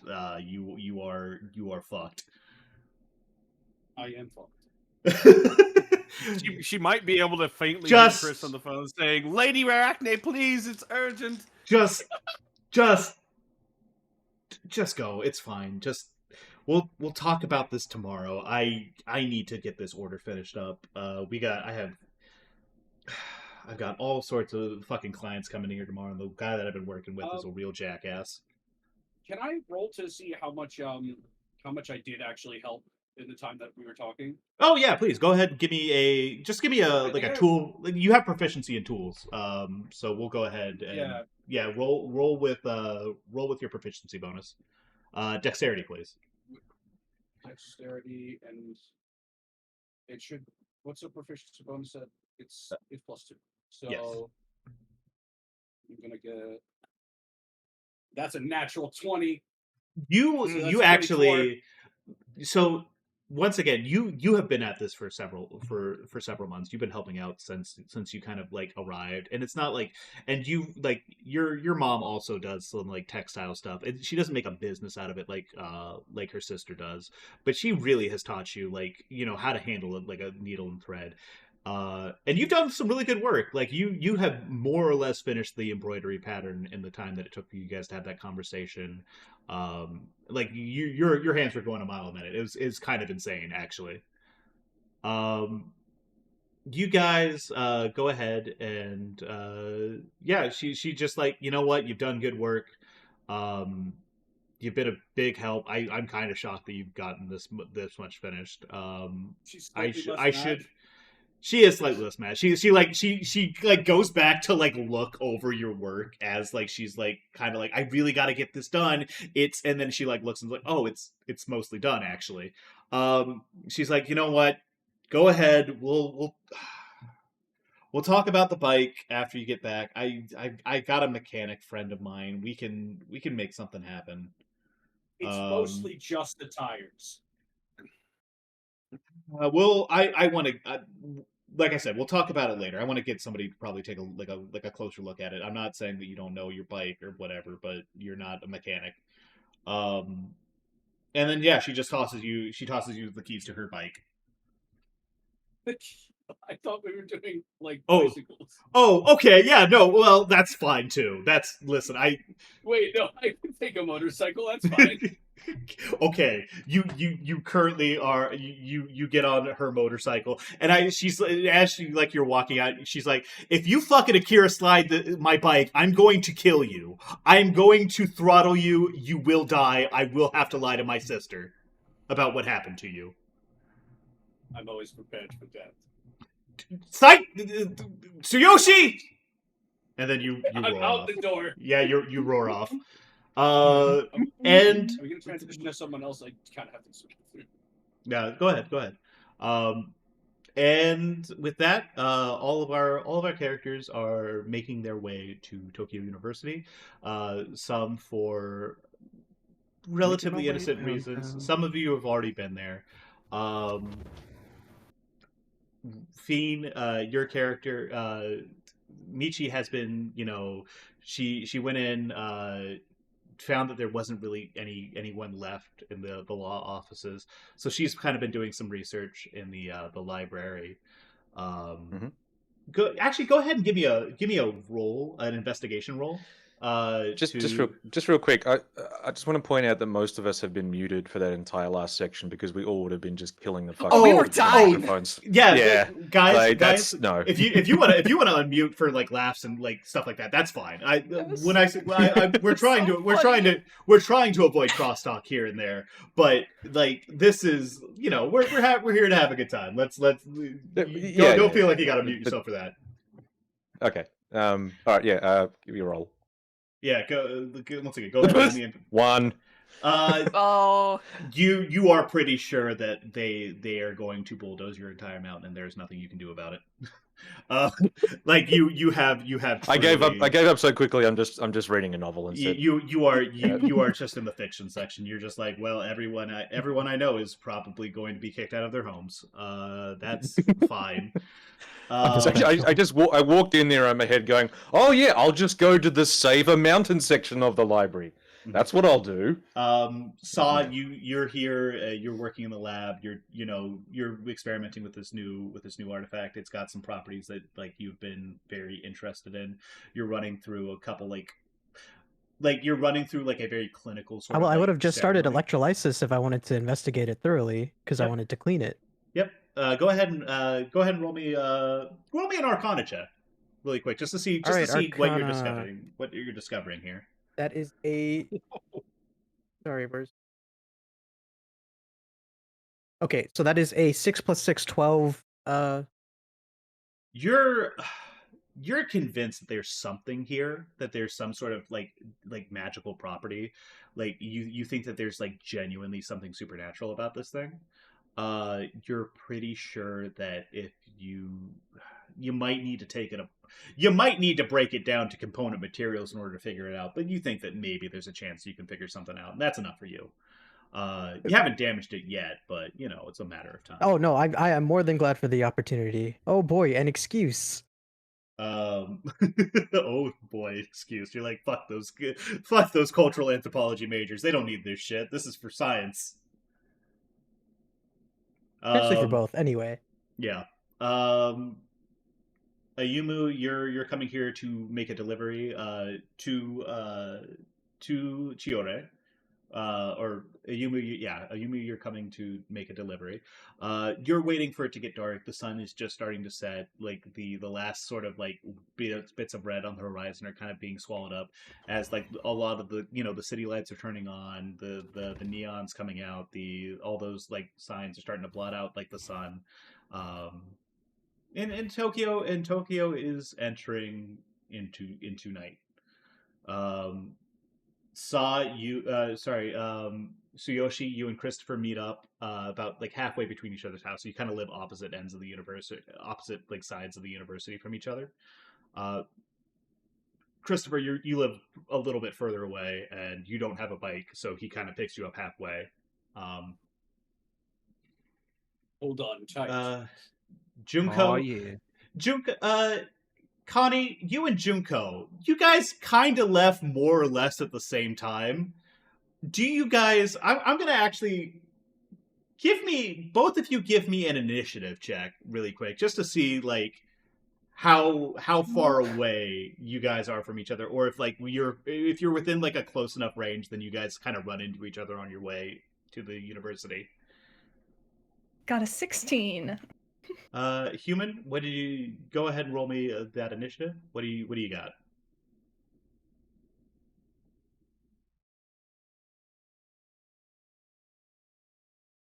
12. Well, you guys actually run into each other about like a couple blocks away from the apartment. Like you guys find out, like kind of like run into each other. Like Junko, you left a little bit sooner, but you're kind of going a little bit slower. Whereas like Connie, you're kind of you're not quite booking it, but you're power walking. You're definitely like power walking. Uh, Mhm. and you guys kind of like nod to each other. You do like your normal like, "Hey, what's up? How you? Hey, like it's funny to see you. I didn't hear you leave or whatever." And then you realize that both of you are walking to the exact same location. What do you do? Oh no. I'll give human a moment to type Yeah, please go ahead. if she wants to.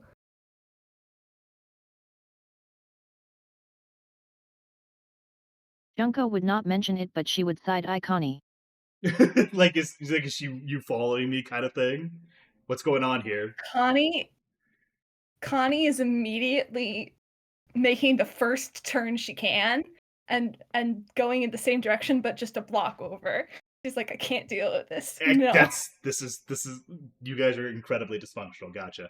Um so you She guys do doesn't that. want to see You guys it. do that. Uh and then you round the final corner, and then you find yourself both at the entrance to the university. Um and you're overcome with like the awkwardness of the situation before like both of you sort of like there's this like feeling the both of you get like like these are like these kind of feelings are like a little bit new to the both of you. Neither of you has been particularly like at your respective supernatural, like up your usual supernatural shenanigans for like too long.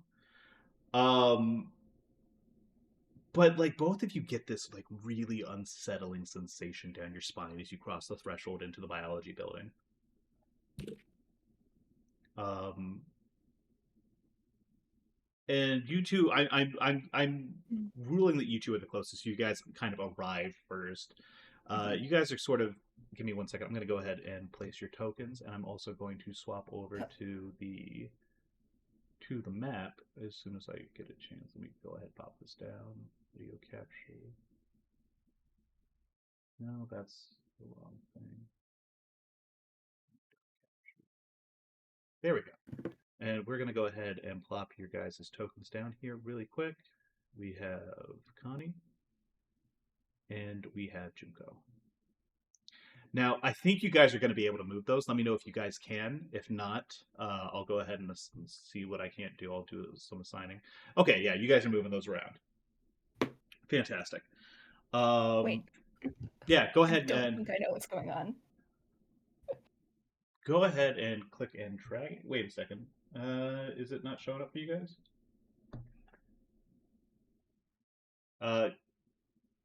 Barry, are you able? So in Owlbear Rodeo, there's like a token. It's got Connie's face on it.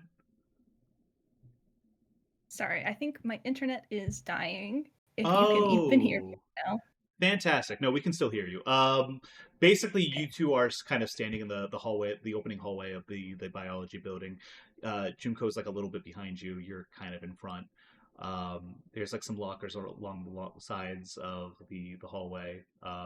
Please ignore how this looks much more like a high school than a college. I went looking for battle maps, and there's only so many. There's not. It turns out not a lot of college campuses. But you guys are kind of walking it, and this is the weirdest feeling you've ever got. There's someone walking on your grave right now. There is something wrong here. And give me 1 second here. I'm going to make a roll real quick. And as you do that, you see that as the sun fully sets and kind of darkness kind of covers, and like you see some of the street lights coming on, you see a Yumu sort of like make their way out of the kind of like bushes on the side. As he's been sneaking around like kind of the side, he's been trying not to like be caught or like be noticed because he is not a student here. Oh, there we go. Barry. There we go. Wonderful. Barry, can you go ahead? You can see your like little token there? Yes. Fantastic. All right. So, Yumu, you're walking in right here. And you also get this sensation. This is like you have never felt anything like this before. This is like you every once in a while, like while you're in the middle of a fight or like you're in a dust up or a scrape or something along those lines. One time you saw like a knife come out and it like caught somebody bad in the gut, and like there was this cold sensation that you felt when you saw it, and that's that same sort of sensation that you're feeling as you step in the door. Connie, Ayumu, and Junko, you guys are in the hallway, and you have just felt this like really ominous sensation. What are you guys doing? Ayamu has just kind of stepped into this area and he's kind of looking around trying to figure out what it is.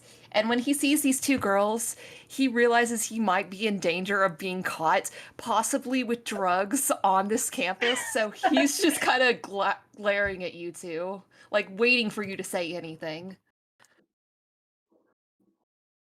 I will be trying to whisper to Kumachi, asking for any more specific a direction.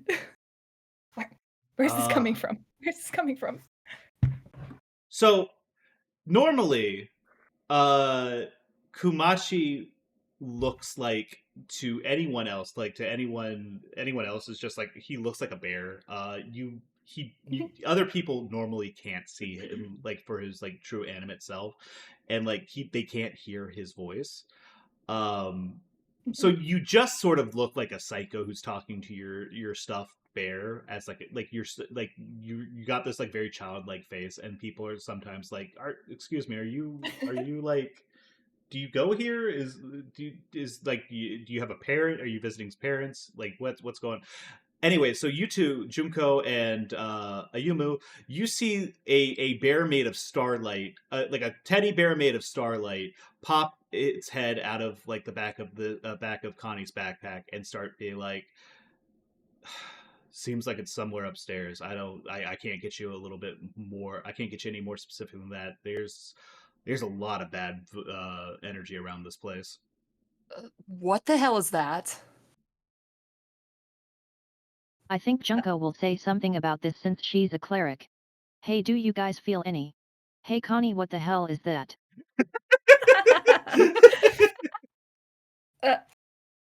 Me? What do you mean? Kumachi Your just bag? Kumachi just like freezes, like dead, and then just slowly starts Uh, to like glance you- at Ayumu and Junko. Like he kind of like hesitantly raises a hand and starts waving it up and down, like they can. Oh shit! They I'm can gonna see start me. shoving him back into the Ah, backpack. just fuck, God, Just Connie! that's just my stuff there. That's fine. He doesn't see you like shoving the bear back in, so he just like immediately tries to like grapple it and throw it across the room, thinking there's something bad in your bag or like you have a possum or something. As you, Blessings in Japan. I'm gonna go ahead and I'm assuming Ayumu is inside at this point, right? Yes. Like he is not standing in the doorway. Okay, fantastic. So as you throw the bear across into into a locker, the blowjob brothers show up. I attempt to make Saito, a mini Akira slide on the way. No. roll me a. We'll call that an animal handling check. Wait, me? That's an Oh no. IQ. Okay, you actually pull that off. Like it turns out, like you like having fucked it up so spectacularly earlier, you have kind of like learned what not to do, and you actually pull it off pretty well. Like there's like a little bit of wobble here and there, but like it's solid. You look cool as hell. Oh no, my character's not supposed to look cool. You're Don't actually worry, so no one was looking. you are so shocked that you actually pulled it off that like you drove like a fucking Boy Scout the rest of the way there. Anyways, so you've just opened this door. You felt this incredibly like Tsuyoshi, you actually don't feel anything. You're just like school seems a little like darker than usual. Whereas Christopher, you also get that like bad feeling, and Gex is like, "This is a bad scene, man. Kid, keep your guns up. Be ready." And then Wait, you did walk just in. Call him Gex. Sorry, excuse me. It's Checks. Checks. My bad. How could I forget? Truly, There's a lot truly. of people here for this time at night. Anyway, so you just watched. Christopher, you just watched them throw this teddy bear made of starlight into a locker. Tsuyoshi, you just kind of see them fucking around with the teddy bear, and you don't like this is weird, but it's not like crazy. We don't have the time for this, Christopher. Let's go. And I walk past What? them. Right. There was something a little weird about that teddy bear, but you're right. We have our own teddy bear to investigate. All right. Do you sense cursed energy? I sense its dark energy. Something is happening. Of course, I sense it too. Tsuyoshi, you and go actually human. Sorry, everyone just kind of move their token over just a little bit, just to make sure you can. Oh right, yeah. Yeah, just want to Yeah. make sure everyone's doing able to do their thing. Okay, go ahead and like you just move it back. But I just wanted to confirm that. Yeah. Christopher, you and Tsuyoshi have kind of moved past this a little bit. You're kind of sitting on the far side. What are the three of Ayumu, Connie, and Junko? What are the three of you doing now that like this has happened and you've somehow managed to get away with?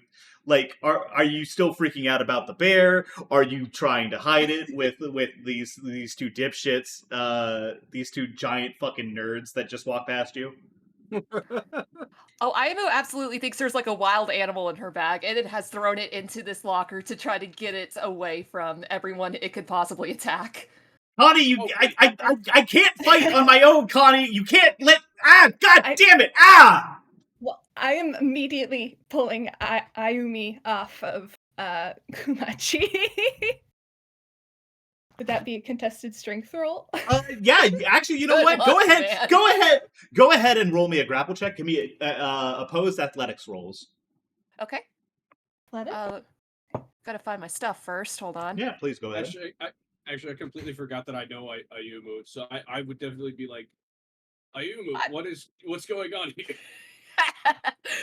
It's okay. You can pass by without saying anything if you need. Just You said them a weird athletics, look. right? Yes, opposed athletics check, please. Okay. I got 21 in total. Oh shit. Oh, I got 15. Oh, okay, so like Ayumu, you are like flabbergasted as this like 18-year-old like she doesn't seem like she's all that physically intimidating. She just like yanks you up and she's got a grip like a bear.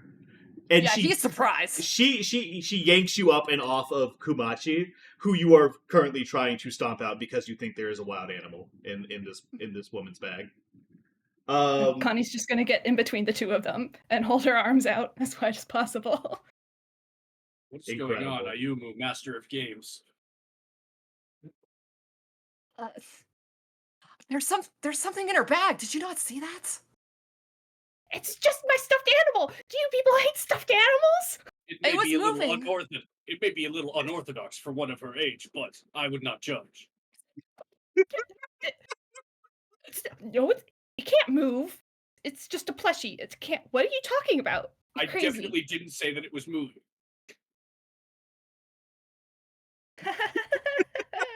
And I'm gonna pick Kumachi up. Okay, and put it back in my bag. Connie, go ahead and give me a deception check. Oh. And everyone else, go ahead and roll. 12. Go ahead and roll insight for me really quick. That's gonna be a 10. Tsuyoshi, this I got a 13 total. Tsuyoshi, this is like my character sheet. this just seems completely like it just seems like Ayumu is just randomly harassing this woman with a stuffed animal. This small child, this little girl. This tiny bean. How like this is beyond the pale. Like Sassy you lost genuinely can't believe that your childhood friend is doing this. You thought they were better than that. Ayumu, I would not expect this from you. I got a 6, so yeah, I'm pretty well gaslit right now. Yeah, you're like, well, I could have sworn. I have a +4 and I rolled a nat 1. Fantastic. Everyone, Christopher, give me a roll. Give me the insight. What do you have? All right, I've got a -1 on this, by the way. So let's see. Let's go. 12. Incredible. You know what? Everyone all of a sudden is just like, you know what? Maybe we were just seeing things. Maybe it's. Listen, this is like really uncomfortable for a lot of you. Tsuyoshi, you're just like, yeah, it's whatever. I mean, it's fucked up that like Ayumu is doing that. You should probably expect better of your childhood friend because you don't think that they were like that kind of person. Ayumu, you can find sparring partners in large quantities in the dojos. The school hallways are not for this. And everyone else is like gaslit. They're like, we must have just like the vibes are so off that like you must have just been seeing shit. Yeah, he's going to like get up and like bow and say, "Well, I'm profusely apologetic. I didn't know. I must have been seeing something." Apology accepted. Thanks. And Connie's gonna try and sidle away. Yeah. So the biology labs and the library are both on the second floor. Give me 1 second. I'm going to actually kill the fog here. Where 1 second here. Where you guys are. Fiore, you're right there. Michi, you're here. Everyone else is kind of cleared out. You notice that it's both of you start to get it's colder. in the rooms that you're in. Like, it feels like the AC's been jacked up. You're starting to feel uncomfortable. The shadows seem longer. Things, you have an uneasy feeling. Chiore, I'm not entirely sure. Go ahead and roll me an insight check, just to determine so. whether or not you think that it's as a result of your experiment or just something like more natural occurring. Okay, let's insight. That is 17. 17. This is not your experiment. You're like from what you can understand of this artifact that you're working on, there is no way it would be producing some sort of effect like this, or at least you're like 99% sure, and you've learned to trust your instincts on this. Michi, you recognize that this is bad. You recognize that there's something wrong. Go ahead and roll me an Arcana check really quick. Arcana. It's +4, 9. 9. You know it's bad. You know that this is some sort of weird supernatural, like something supernatural is happening right now. You, for the life of you, cannot remember what would potentially cause something like this. You can't kind of identify what's happening. You just know that like you have a bad feeling, something bad is going on. You need to ready yourself. Okay, just real quick, should I be able to see this on Owlbear? Because like the other rooms Oh. haven't been. Yeah, we're off to the Oh. left of everyone. Yeah, it's on the second floor. Oh, which is oh, like right, the okay. map to the the map to the left. I see. That's Yeah, the yeah. second floor. Yes, sorry. Thought it was the second Oh, okay, yeah, okay, I see. Are we Uh, hearing any of this commotion downstairs? You go ahead and roll me a perception check. Actually, both of you. Doing so. That is a flat 4. No, sorry, that's 9 with 9 with. Oh wait, Okay, 9 plus with 2, 11 total. Okay. Natural 20. Natural 20. Hey. Maybe it's just like this. You have been really just enjoying the serene quiet of the library while you enjoy your book. The second they come crashing in and people start screaming about a bear, you hear that immediately, and like and then you hear the dipshit duo walk in, and they're loud enough that you can hear you would recognize their voices anywhere. Yeah, because I have bumped into these two before. Yes, there's. It's not. Can I mention that? Yeah, please go ahead. Yeah, so those two have a club, an occult club. Yes, they're the only two members of the occult club as of right now. Yeah, they advertised it in the library, and I thought it was about actual serious occult things. Went to the meeting and was too polite to just leave immediately, even though I knew this was going to be a complete waste of my time. And yeah, so I remember their voices. I remember these two. I'm trying to remember if there's a seat I can move to where I won't be seen in case they come into the library. Incredible. Safe to say I'm too absorbed in my experiments, maybe. The blast shielding is up. You have like really isolated taken pains. room. You have taken pains to make sure that this room is about as isolated as possibly can be, because you're running a bunch of really crucial experiments. You don't want to be interrupted. You don't want the cultural anthropology department. God knows why they'd be wandering around the science building. You don't want them coming across what you're doing because you're about half ready to start taking this thing apart. So no, you don't hear anything. So do I have any details on the dead drop from the text? You know that it should be coming any minute now. You've done this sort of thing before. They don't normally deliver until like after night falls because it's easier to kind of skulk around and like avoid being seen.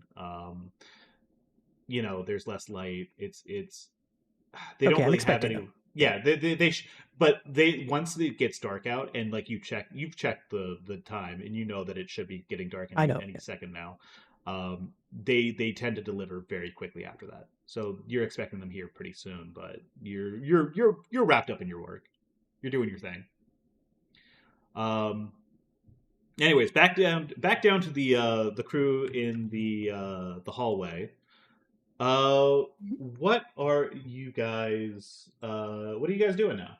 because it seems like Connie, you have somehow got away with this. I am genuinely flabbergasted that you I have should somehow not made have. that you have somehow managed to gaslight everyone into thinking that you're just like they have just like hallucinated a talking bear. Connie, Bean has something to say. you remember Kumachi mentioned just before he got discovered that the whatever it is upstairs. Ayumu, you know that your delivery is in the biology lab, which is upstairs. This is not the first time that you have delivered to Chiore.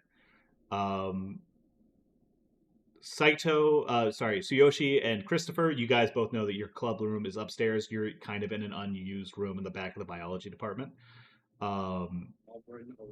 It's not quite so much a club room as like you guys have commandeered a room that no one else is using. After like the last time that Christopher tried to recruit and advertise the dimensional merge, things have gone poorly for the occult club. People don't really want to be seen with you or associated with you because you're Can't imagine weird, why. and the faculty don't like you because you're misusing school like property and funding. Weird. It's weird behavior. They should recognize that there is more going on, and that they have higher priorities to be taken care of. So you guys all know, except for maybe Junko, that like what your guys' objective are all on the second floor. The stairs to which are right here, and that'll lead you Hey, up until roughly here. Discord Can I, chat. I'm just- sorry. Can I put my hand up for a second? Yes, please. I'm sorry. Like I said, I'm juggling five things. Yeah. No, that's all right. I just thought that it might. Normally, my reaction to hearing the crowd downstairs would be like, I just want to hide. But considering, just rethinking that, considering I'm aware that something bad is going on, I might start moving downstairs to where those people are just to get some idea of what's happening. If that's Yeah, all right. sure thing. Go ahead and move your do out of the door. You can do you see where the door is? It's like kind of at the north side of the room. Mhm.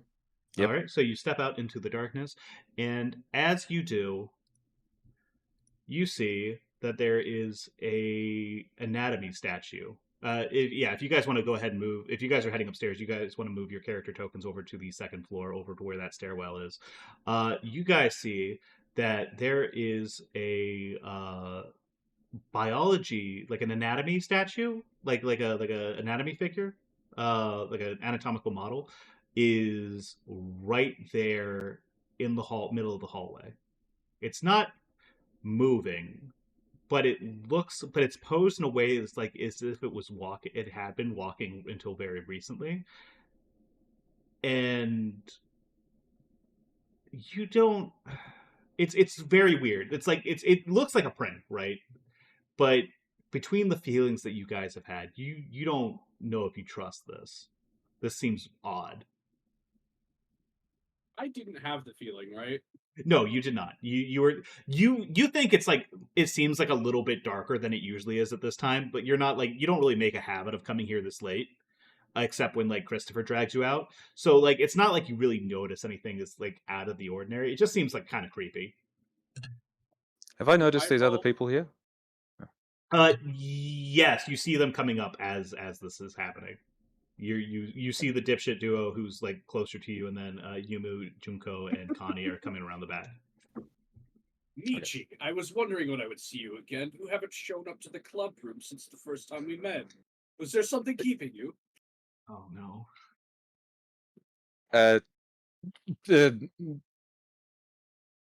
Michi punches the statue. Okay. So an unarmed attack. Go ahead and give me an attack roll. Okay. I'm trying to know what my modifier is for this. Yep. I rolled a 17. Okay, that hits. Give me 1 second here. He's so upset she missed the the meeting. Go ahead and He's roll me taking it out on that skeleton. Go ahead and roll me an attack roll. It's 1d. Go ahead and roll me damage. That's 1d4 plus your strength modifier. D4. That is 3 plus 3. Uh, No, 3 3 plus 1. 3 plus 1. Okay, that's 4 damage. Give me 1 second here. The anatomy model all of a sudden rears back and then makes an attack against you. Oh. Does an 11 hit your armor class? Oh, fuck. Sorry, I'm trying to find these things. I've Yeah, forgotten please, go everything ahead. is. Top where left is of it this. Top left. Oh, You're sorry, it's in unarmored, the middle right? of the first page. AC. Oh, 18. No, it doesn't. Okay. You dart. You manage to. You see that the blow is coming, and you dart backwards. Give me I was 1 just like, second here. yeah, I was just like, these two are these two are human idiots, and this thing is dangerous. I need to do something. Okay. Was the thought there? Solid, go ahead and roll me a perception check. Yeah, for sure. That is a 12. You do hear it sounds like there's some sort of impact. There's like a lot of it sounds like plastic crunching. You do hear this. Awesome. I would probably step out to try and see what's going on. Yeah. Okay. Go ahead and with that, I'm gonna have everyone roll initiative. The door is over. Give me 1 second. Let me pull up a pointer. Door is over here. Sorry, it's a little bit. Okay. Yeah, actually, I'm gonna erase that 1 second. That's Should a we type 17 our for initiatives in initiative. chat? Yes, please go Or- ahead Yeah, and roll your initiatives and type them out +4. in the game chat. We are actually going to go ahead and take a break while we roll initiative. When we get back, we will be doing combat. In the meantime, thank you guys for hanging out, and hope you've been enjoying. We'll see you guys here very soon.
today.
And welcome back. If we give me 1 second, my viewer model isn't updating. I have to have that. Oh, okay, I have to have that on top in order for that to work. That has changed the dynamic of this slightly. Give me 1 second. I got to move some stuff around. There we go. Fantastic. Okay. All right. Let me go ahead and delete that and get out of that mode. As of right now, we have a situation where Michi has just attacked an anatomy statue or an anatomy model, and it has decided to take offense to that and turn back and swing on her. Initiative has been started. You see one anatomy model sitting right here. Once again, yeah, go ahead and measure out your 30 feet of movement or what have you may. Go ahead. Yep. Go ahead and just get an idea for where you want to be going. I don't think you have that much movement, Fiend. You don't know. We have hit initiative order. Junko, you are up first. What would you like to do?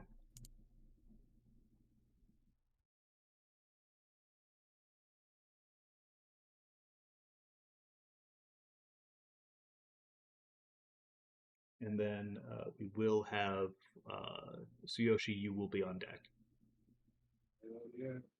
So she does have that thing on her because AKO told her something might be up? Oh yeah, she has a reasonable she had reason to believe that there could be like a problem here. Yeah, you can go. What you can do is I'll allow you to kind of take like just move 10 feet through there, and then yeah.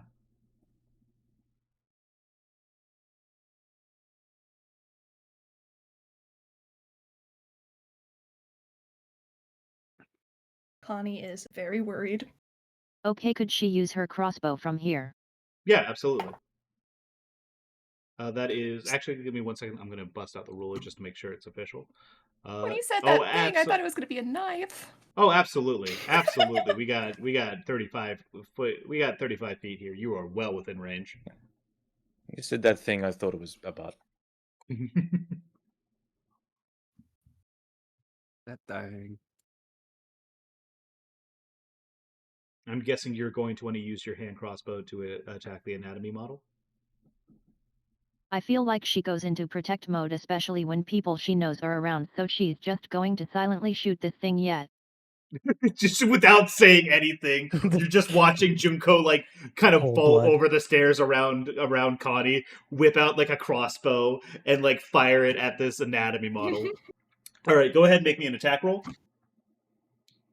Very confused about how my fellow classmate has pulled out a crossbow. What is that again? That would be 1d20 plus your dexterity modifier and your proficiency bonus.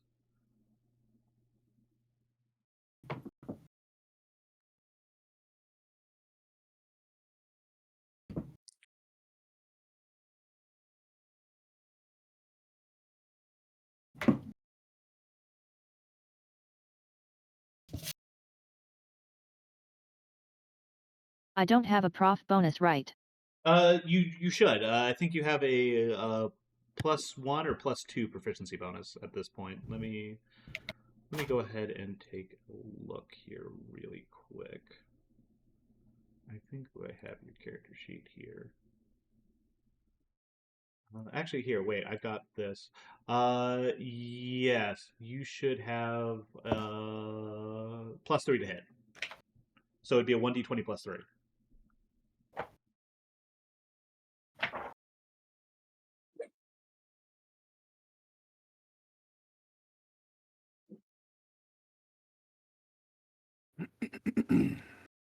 Well, does a 6 hit? 6 does not hit, unfortunately. The shot goes wide. You were attempting to avoid hitting Michi because she is kind of in your range, and you've overcompensated, and the shot goes wide, and it impacts against the back wall over round over here. And is that your turn? Unless you want to like use a bonus action or something along those lines. Although I'm not sure you have a whole lot of bonus action stuff available. That's right my now. turn. Okay, gotcha. Tsuyoshi, you're up.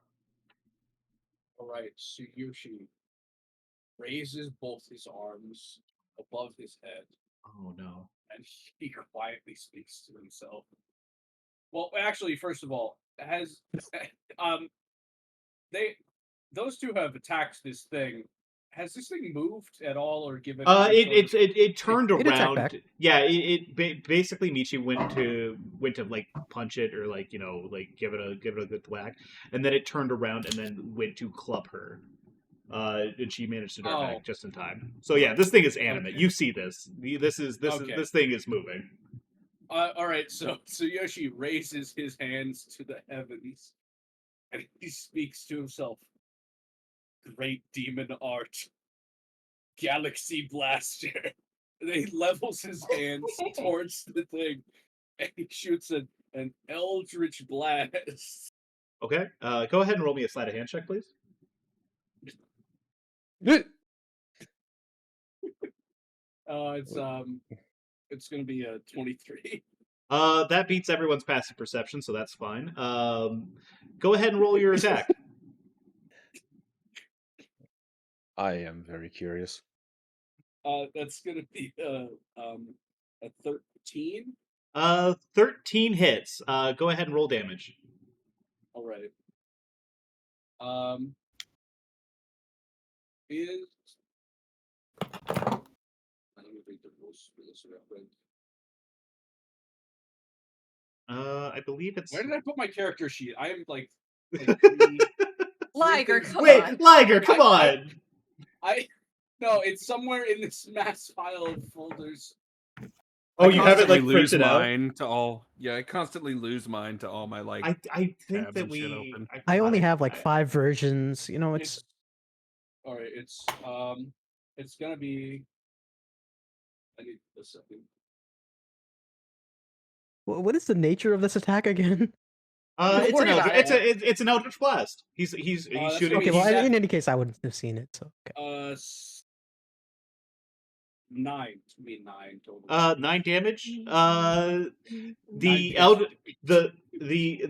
the Eldritch Blast detonates with explosive force against the body of the anatomy model, and with a rent of multicolored lights, the thing kind of like breaks in the chest and it collapses over.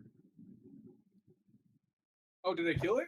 Yes, it's dead. It died. Give me. Oh, Good hell job. yeah. Yep. Give me All right, one. cop that over. Good game. everybody. And so hey, I mean, it's the rest of your guys' turn. Initiative is still going, weirdly enough. So that's I just yeah, I that's will do it. weird how that's happening. I Give will me- also use my movement. yeah, please go ahead. I think The hold on, if you're let me looking actually measure.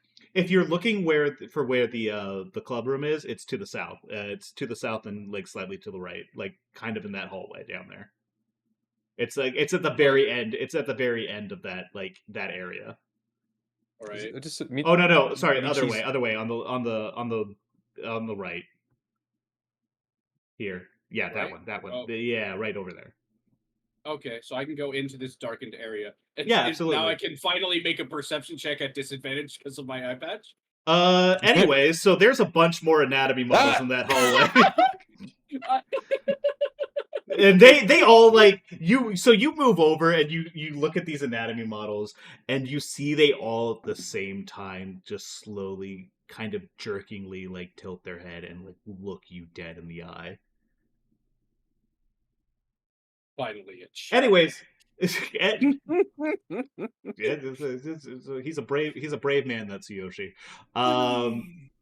So do you let out like a yelp or like any sort of noise of surprise? I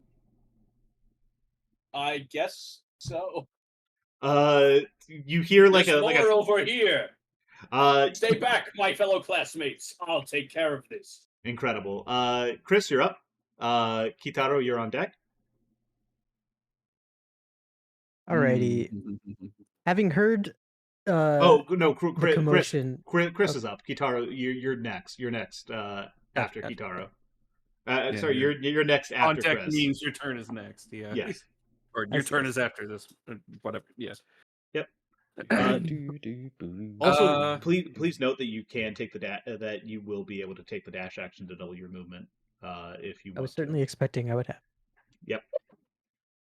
Chris, not well. Connie's measuring distance. Can I ask real quick how y'all are doing like the move and also see distance? on the right hand side, that little bar. Yep. There's a measure on there. No, okay, Yep. I have the measure, but it's not you, like it. you just you grab can the click tip. up top. Up top, you can click movement, and it'll do Yeah. Oh, it'll okay. move I you can- with oh, distance yeah. as well. Yep. Otherwise, you just do a ruler. Yep. And if you want, you could like make an acrobatics check to like try to hop up and over like the kind of the stairwell there. Okay, yeah, my speed's But 30. it would otherwise be difficult terrain to get around. That you would probably want to go around through like up the stairs because you're kind of at the landing, like at the halfway point between floors. Oh yeah, that's fair. I'll do that later. Yep.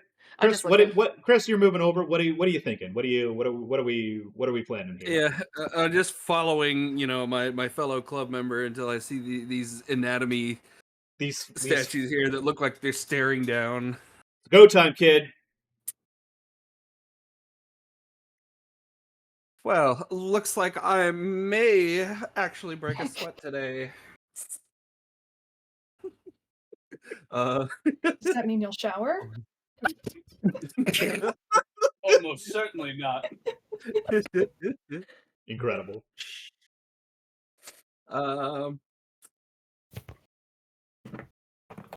Yeah, I'll just hit him with a. I'll just hit the closest one with a firebolt. Okay, go ahead and roll me a spell attack. Nat 20. Okay, goddamn. Nice. Go Nice, ahead and nice. roll me damage and then double it. Ooh, Oh, okay. that's strong.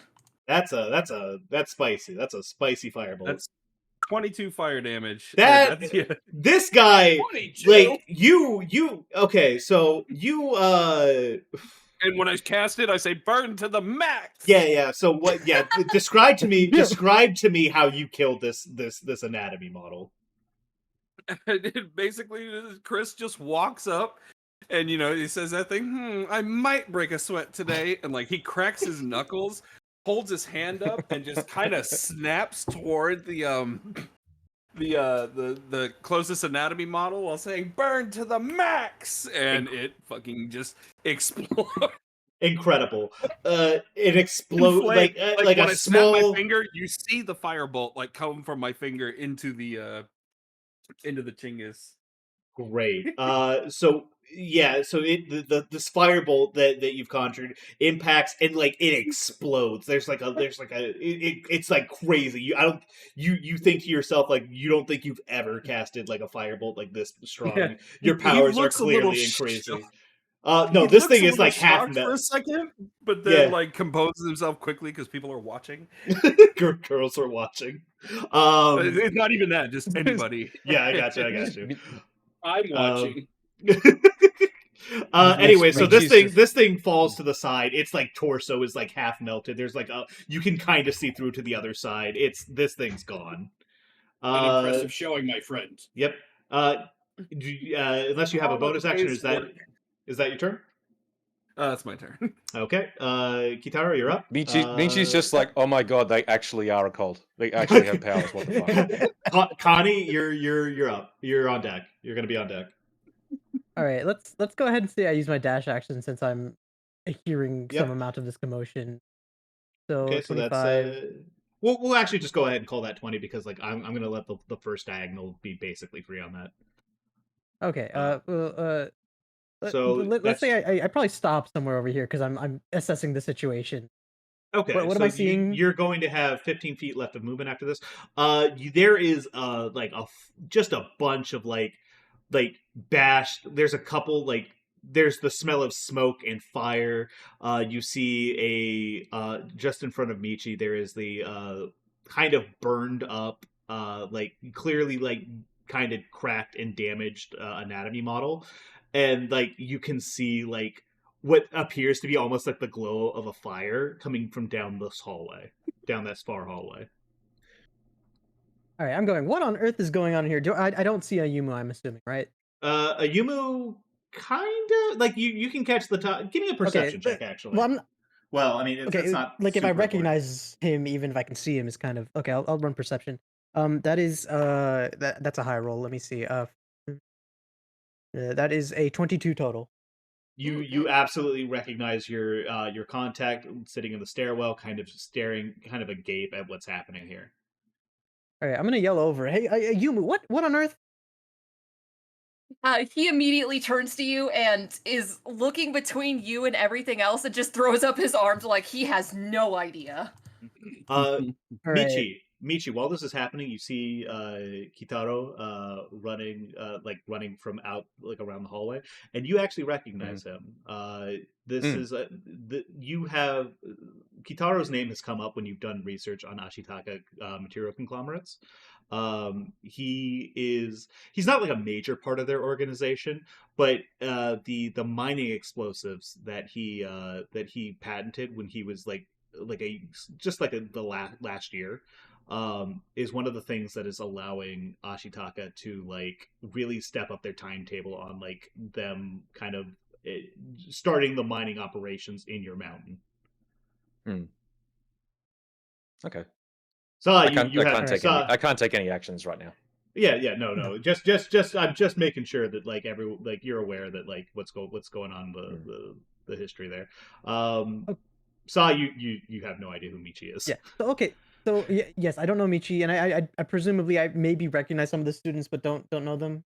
Yeah, you recognize a handful of students, right. but like you've So seen is them in the Junko? hallway. Sorry, is Junko a freshman or is she a second? She's actually a freshman. Okay, so she took a gap year. I think actually I think she's maybe a sophomore. But she has taken a gap year. so not wanting like a Yumu our deal to be exposed. I see freshmen and I see a commotion. I'm going, hey, freshman, get out of here. The stairs over there, and I'm gonna run over here to try and escort them out. Okay. That's your turn. That's my turn. Connie, you're up.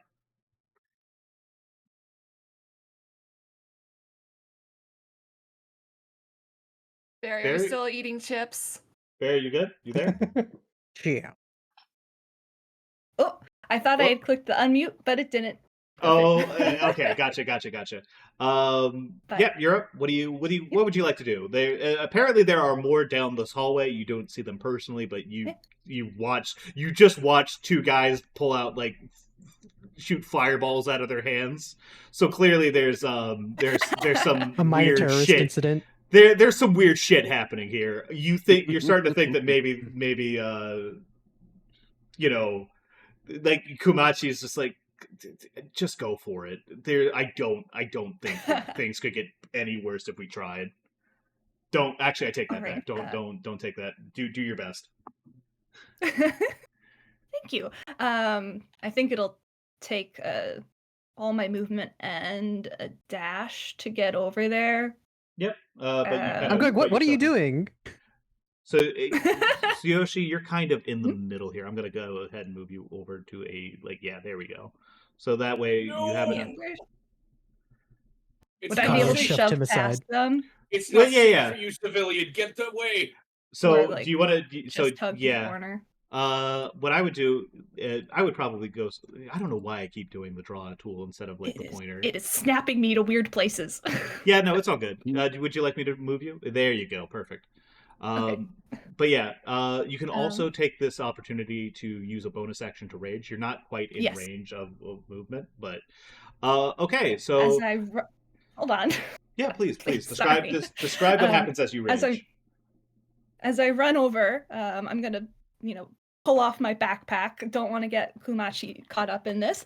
And I am going to do my version of a rage, which is get ready to count the Weeba points. I'm going to yell out, gravity wave, make up!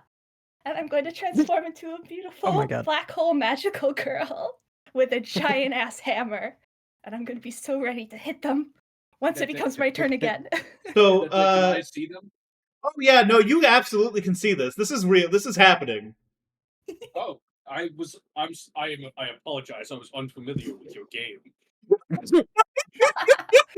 I'm catching this out of the corner of my eye. Maybe. No, I'm kind of like. I ran right in front of you. Yeah, I was about to say. I'm assuming that she's kind of like transforming as she's running. Henshin during the run. Yes. Okay, I Yeah, see. Henshin during the run. It's like that one good scene from In Yuki Yuna is a hero. Yeah, exactly. So things are. So that's Connie's turn. Michi, you're up. Yumu, you're on deck. Michi, you have just watched 3 people with clearly magical abilities just run right past you when you thought there was absolutely nothing at this university. Yeah. Is it a free action or a bonus action to yell something? Oh, talking is always Talking free is free. action. Talking's free. Okay. Talking Alright, is but there's free, only one crying is person- free too. Okay, there's only one person over there now, so I'm gonna point at I'm gonna point to Kitaro, and in my most commanding voice, I'm going to say to Junko, "Grab that man." Oh, Because I am making some assumptions here. Then the mad Okay, I science. yeah. How close can I get? okay, good. Yeah, you can do it. You can do it within whatever the range Okay, of I'm motion. gonna pull. Yeah, I'm gonna pull sword. Yep. Let's bring that out of hiding. Yeah, I believe you've got like a Xian, which is like a Chinese saber that's like pretty good for stabbing Hmm. instead of just like a base rapier or whatever. Yeah, and I'm gonna hit this guy right here. All right, go ahead and roll me attack. That's your. Sorry, I'm going to swing at this guy right here. Yep. Go ahead and give me attack. That's proficiency plus your dex modifier. Yeah, I think it's a +6. Yep. 18, 24. Oh yeah, that hits. That hits. No, I like Okay. the energy of saying you're going to hit. All right, go ahead and roll me There damage. you go. That's going to be That's 1d8 +6, I think. Yeah, 1d8 plus 6. That's 8. 8 including the modifiers or Yeah, 8 total. Yeah. okay. This thing is looking like you have like jabbed it twice in like the heart and like once in the stomach. Clearly this thing isn't working on like normal human like organs aren't really important to this thing. So it's clearly damaged. Like it's like there's something weird with the way it's like kind of moving now, but it's still pretty up and it's still kicking around. Okay. Now I've still got bonus action, right? Yes, you still have bonus action. Now that bonus action, it has an effect on enemies. Am I able to use that on? Am I able to use that on Tsuyoshi and Chris? Yes, you absolutely can. Okay. What are you doing? Do I have to reveal what the source of that is in order to use it? It's gonna be pretty easy. It's gonna be like fairly obvious. Like you kind of have to like extend a hand and like you push it out.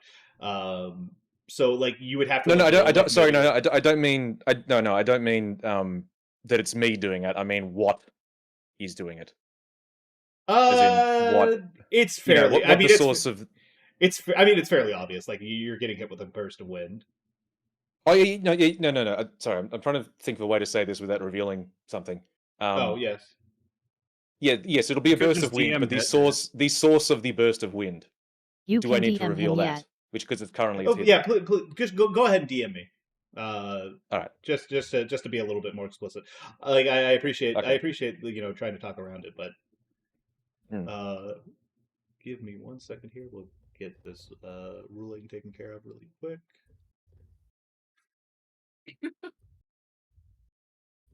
This is so fun. Thank you, Detdet. Yeah, Oh, thanks, no Detdet. No, you do Yeah, not. doing well, Dad. Okay. All right. Good. All right. So yes, I'll do that. Okay. So you thrust a what's the- hand out. You kind of like thrust a hand out towards Tsuyoshi and Tsuyoshi and Christopher, and they both Mhm. go moving back 5 feet. Great. So you guys. I can't resist that. I mean, There is a check. yeah. Let's go ahead. What did I say it was? Like a strength like a strength DC check? 15. DC Probably 15 Yeah, strength. DC 15 strength. Yeah, DC 15 strength check, guys. Or saving I like throw. how- I'm not even doing that. I'm just straight- letting I saw you that. check. Strength saving throw. That's an 8. Yep. That does not pass. You are moved back 5 feet. So yep. You guys. I'm like, trying to keep people safe here. Who I still. So yeah, Michi goes ahead and like raises like a palm and like thrusts it back toward down the hallway, and suddenly this huge gust of wind picks up. It flips up there's like a cork board about halfway through the hallway, like it's just losing papers left, right, and center. And you guys are both knocked back. Connie, you are unaffected. And then, Right. is that your turn? This is a comment on who I am taking seriously in this moment. Incredible. All right, and is that your turn then? Thank you. I don't think you. I don't think Yes, you that's have my turn. anything else. I don't think I've Okay. got anything. I don't think I've got any Yeah. actions left. You just watched me yeah. obliterate one of them. Ayuma, so, all right, Ayuma, you're up. Anatomy models on deck. All right. You said something about difficult terrain and like Yeah, if you want to make it like parkouring. if you want to make like an acrobatics check to try to like kind of parkour your way, like instead of having to go like from here or like go here and then around. If you want to take like an acrobatics check to like kind of like vault your way over to here and then kind of like move directly this way, mean- you can go. Go ahead. Yeah, go ahead and make an acrobatics check if you'd be so kind. I think I'm owed a good roll after how bad I've been rolling today. That's a dangerous assumption. That is a dangerous assumption to make. That is a I know. terrible thing to Yeah, say out loud. true. Crossing my fingers for you. Thank I you. will blast your dice. 19. 19. Nice. Okay, so you Nice. do like you see what's happening here. You see that like people are fighting and like things are like, even if it is weird shit, like you are used to like knowing what to do in a fight. You kind of like you kind of like vault over like this right here, like you kick off of this, you snap back against this back wall, and then you kind of like do a flip right over to here, and that's that's so 10 feet of cool. movement. You can go ahead and continue your move. Sick. Hold on. Okay. He is right there. Yep. Okay. I'm going to dash to get. I'm going to round the corner, and I'm going to stand here with Michi. As he comes around the corner, he will reach into his jacket pockets, like crossing his arms, and pull out a pair of brass knuckles. Fantastic. Yeah. Sick. And that's going to be the end of my turn. Please don't push me back. I'm very useful. That's the. I'll prove All right, myself. now That's your it's time. that's your magical person Now it's transformation. Brass now knuckles. it's time to have the anatomy models go. So this one right here is going to make an attack roll against Michi. Sorry, give me one second. This one right here is going to make an attack roll against Michi. 12 plus 16. Does that hit?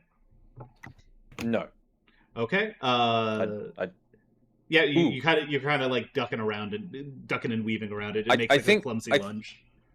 I think with that hit, I would need to have used my fan.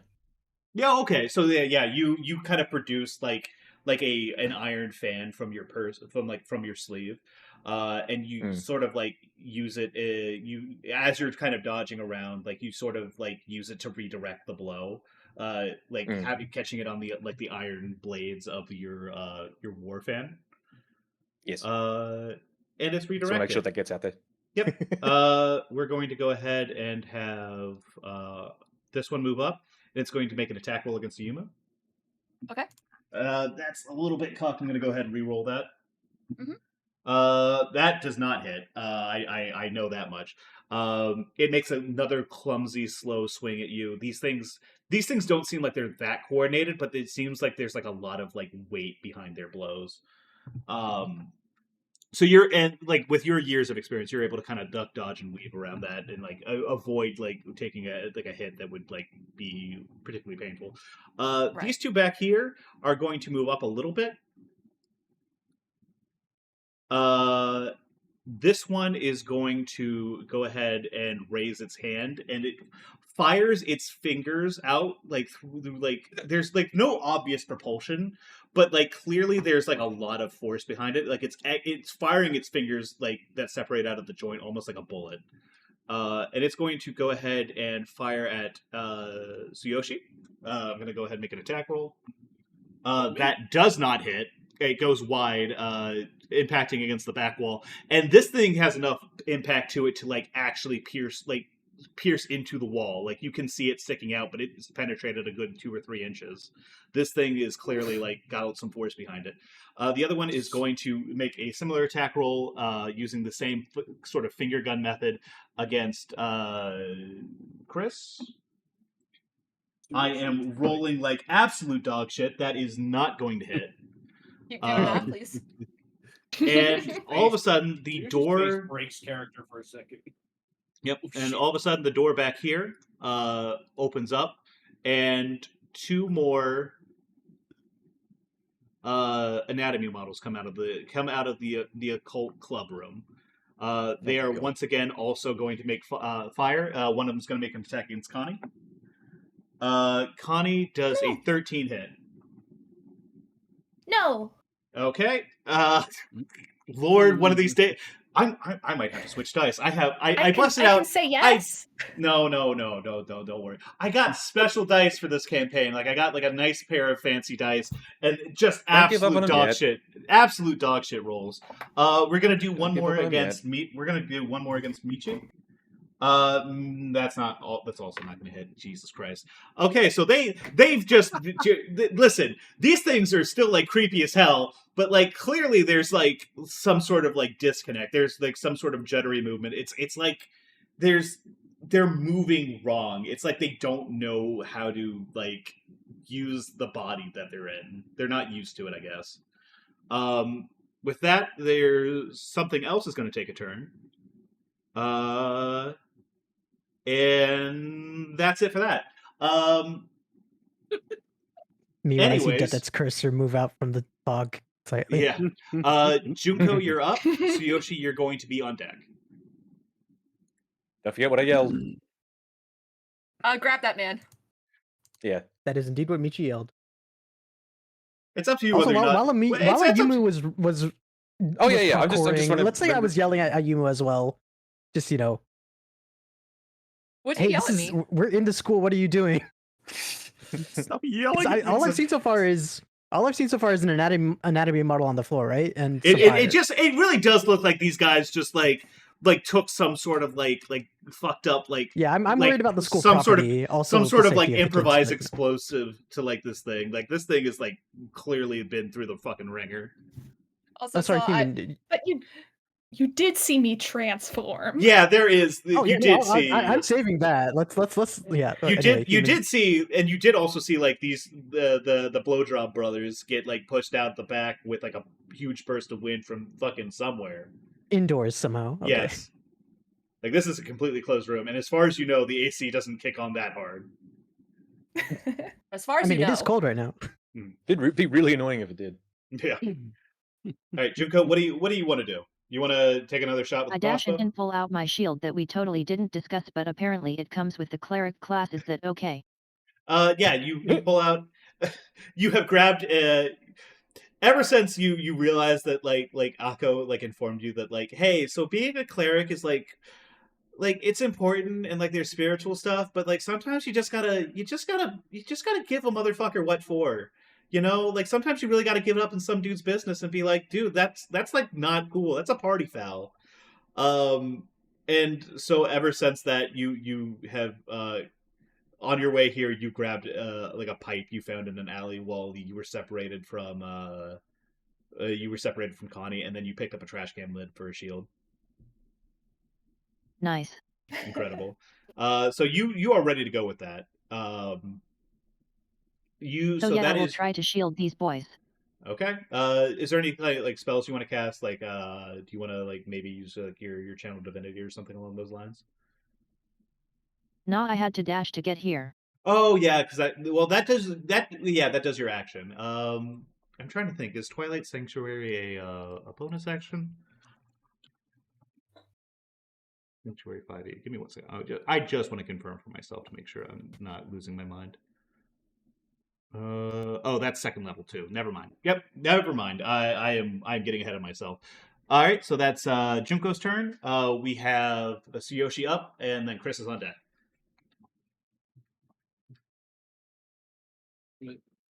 It's my turn. Yes. All right. So,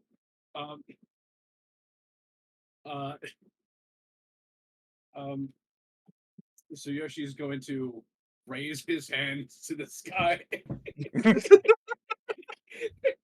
he's gonna level them at the monsters, and he's gonna say, "Demon Art, Omega Breaker," and he's gonna use a different name but the same move. Okay. Go ahead and roll me a sleight of hand check. That's gonna be 14. 14. Everyone, let me know what your passive perception is. That's just 10 plus your wisdom plus your perception score. Yeah, Does mine's only anyone- 9. Does anyone beat? 13. Does anyone beat a 14? No. Nope. nope. No. All right. Saw. Oh, I was muted. Sorry, that's a yep. I'm 15. Oh, okay. Everyone else is like, yeah, no, he's casting spells. But I am admittedly far away. I'm just saying. Saw, you see that this motherfucker pulled out a Roman candle from his sleeve and shot a firework at this anatomy model. Let it be known, I knew about this. I'm going. Excuse me. Yoshi, go ahead and roll damage. Uh, All right, no. attack Roll the attack. Roll the attack. I did roll the attack roll. Yeah. What do you got? So 14, but what do I add to it? I think 4. It's so 18. 18. That hits. Go ahead and roll damage for me. Okay. So are the monsters considered flanked? Yes. They are considered flanked. They are engaged in like close combat with Yumu So and I Michi. will be rolling my sneak attack damage. Okay, so you will roll sneak attack damage. Fantastic. Go ahead and add a 1d6 to that. All right, so that's a 10. That's a 10 total. 10 total. Rogue that's so Which good. one? Which one did you fire at? I think the one in front of Meech. Yeah. So the one that had been damaged. Yeah. Okay. That thing once again blasted. It starts to melt. There's like a small explosion. That thing falls over. It's out of juice. I'm just stealing Michi's kills. Yes, absolutely. Is there any way? Is it possible that Michi can recognize that? Wait, now that I'm this up close to it, that was a firework and not Go actual ahead. magic. The secret's out. Well, no. Well, No, no, the secret is Sa excuse. knows. Sa knows. Okay. No one else really has picked up on this quite yet. I guess your Sleight of attention hand is check. diverted. Go so- ahead and roll me a quick investigation check. Just. Okay. 9. I mean, that seems pretty magic. There was a big explosion. It was a lot of sparkling lights. There was some multicolored whatever. It melted through that shit. Smelled like gunpowder. Yeah, listen, it smells like burning. That's magic, right? That's what magic is. I want it to be known that every time I shout the attack name, I'm shouting it in broken English. Oh yeah, no, this is absolutely like you are. Oh, he is God. speaking Poor English in this Connie. moment. You getting a weeb point for that? Yep. Oh no, that's the intent of this character, is to make as many. Yeah, no, Yeah, he- we yes. can't count everything here. Yeah. His weed point Oh. accumulation is everything. And I- Princess. Okay. Michi speaks English, so Michi knows what he's trying to do. It's Oh just- yeah, no, God. it's hilarious. Okay, so that's your action. Do you want to use your movement or any like bonus action? I mean, we got 2 frontliners in there. I don't think I need to. Yeah, I don't think you need to be mixing it up in this. And I don't think I have any bonus actions yet. No. You are level 1. Yeah. Okay. All right, so that's your turn. Chris, you're up. You have just watched your master perform another insane feat of arcane magic. Not my master, my rival. Your rival, excuse me. I apologize. Your boyfriend. I apologize. He may lead the club, but I'll find out how his power works someday.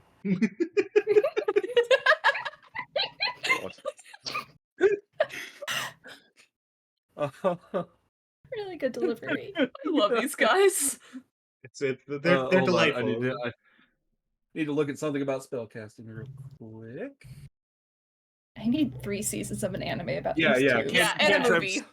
Cantrips I can just cast willy-nilly. Okay, yeah. I'm just gonna cast another firebolt at this bad boy right here. Yep, go ahead. Roll me a spell attack. And yes, he is saying burn to the max again. Of course, I it went without saying. We got to keep that branding up, all right? Yeah, you guys. Is it in listen. English? 22. Ooh, is burn to the maximum in English? Yes. Okay, gotcha. Sorry, what was But I it's was not, so it's I not broken because he is fluent in English. Oh, he's yeah, just of saying, course, of burn to course. the max. Go. Could you repeat what that attack roll was? I was too distracted by burn 22. to the max. Okay, yeah, that hits. But go ahead and roll me damage. Just 6. Okay, that's 6. That thing once again scorched. I'm assuming you're firing at the one closest to Ayuma. Oh yeah. I had my Okay. little pointer on it. when I said it. Gotcha. I'm like I said, glancing in 5 different directions. Yeah. I'm going to keep using that excuse. It keeps working for me. I'm going to keep using it. So we're going to go ahead. Oh my god, you could expand. Oh no! Oh no! Why I don't would you need do no, this? no, See, no, okay. no. That's So this banned. is Banned. So Banned technique. This is Chris's position. This is Chris's presence. Unless you Domain cast, expansion. unless you cast, like expand or enlarge or Enlarge. reduce And person. dong. Yeah, no. Unless you cast enlarge Enlarge. or reduce person, no, banned, not allowed. Domain expand Okay. dong is Do a you free want to? action. Do you want to use your movement or anything, Oh, or are you comfortable where you're at? oh, you know what? I didn't do this first. Okay, that was Yeah, just no, because I think firebolt's 30 feet. Firebolt's like I think 60. I think. Is it? I Hold on, let me go check maybe. real quick.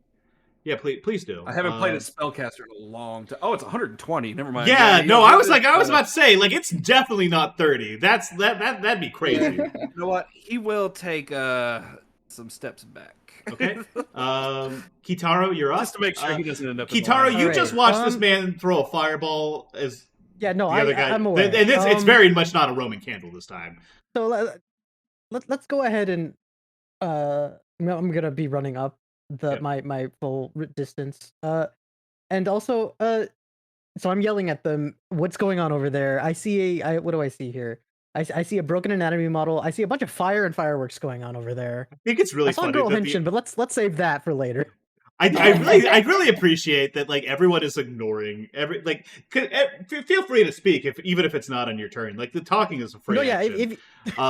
So far, it but- feels like but- I'm much more heavily invested in a narrative here. Well, I would even say that They're not gonna everyone else is like focused, Yeah, and you're no. like they're Yeah, like and some I'm too far dudes. away to know what's going on. Yeah. So I saw a Yumu run over. I wrote backpack here. I don't know if anyone cares about that. I'm not paying attention to that. Oh yeah, because that's I'm more that's worried about the the backpack. Do we have with, fire extinguishers in this? 'Cause Yeah, you know what? I'm- Actually, go ahead and roll me a perception check. Why not? That's a nat 20. Okay, Nice. there is actually a fire right by the backpack. It's right underneath a fire extinguisher. Okay, I'm thinking about that, but like okay, so I'm yelling at everyone. What's going on over there? Why is no one saying anything? And you know what?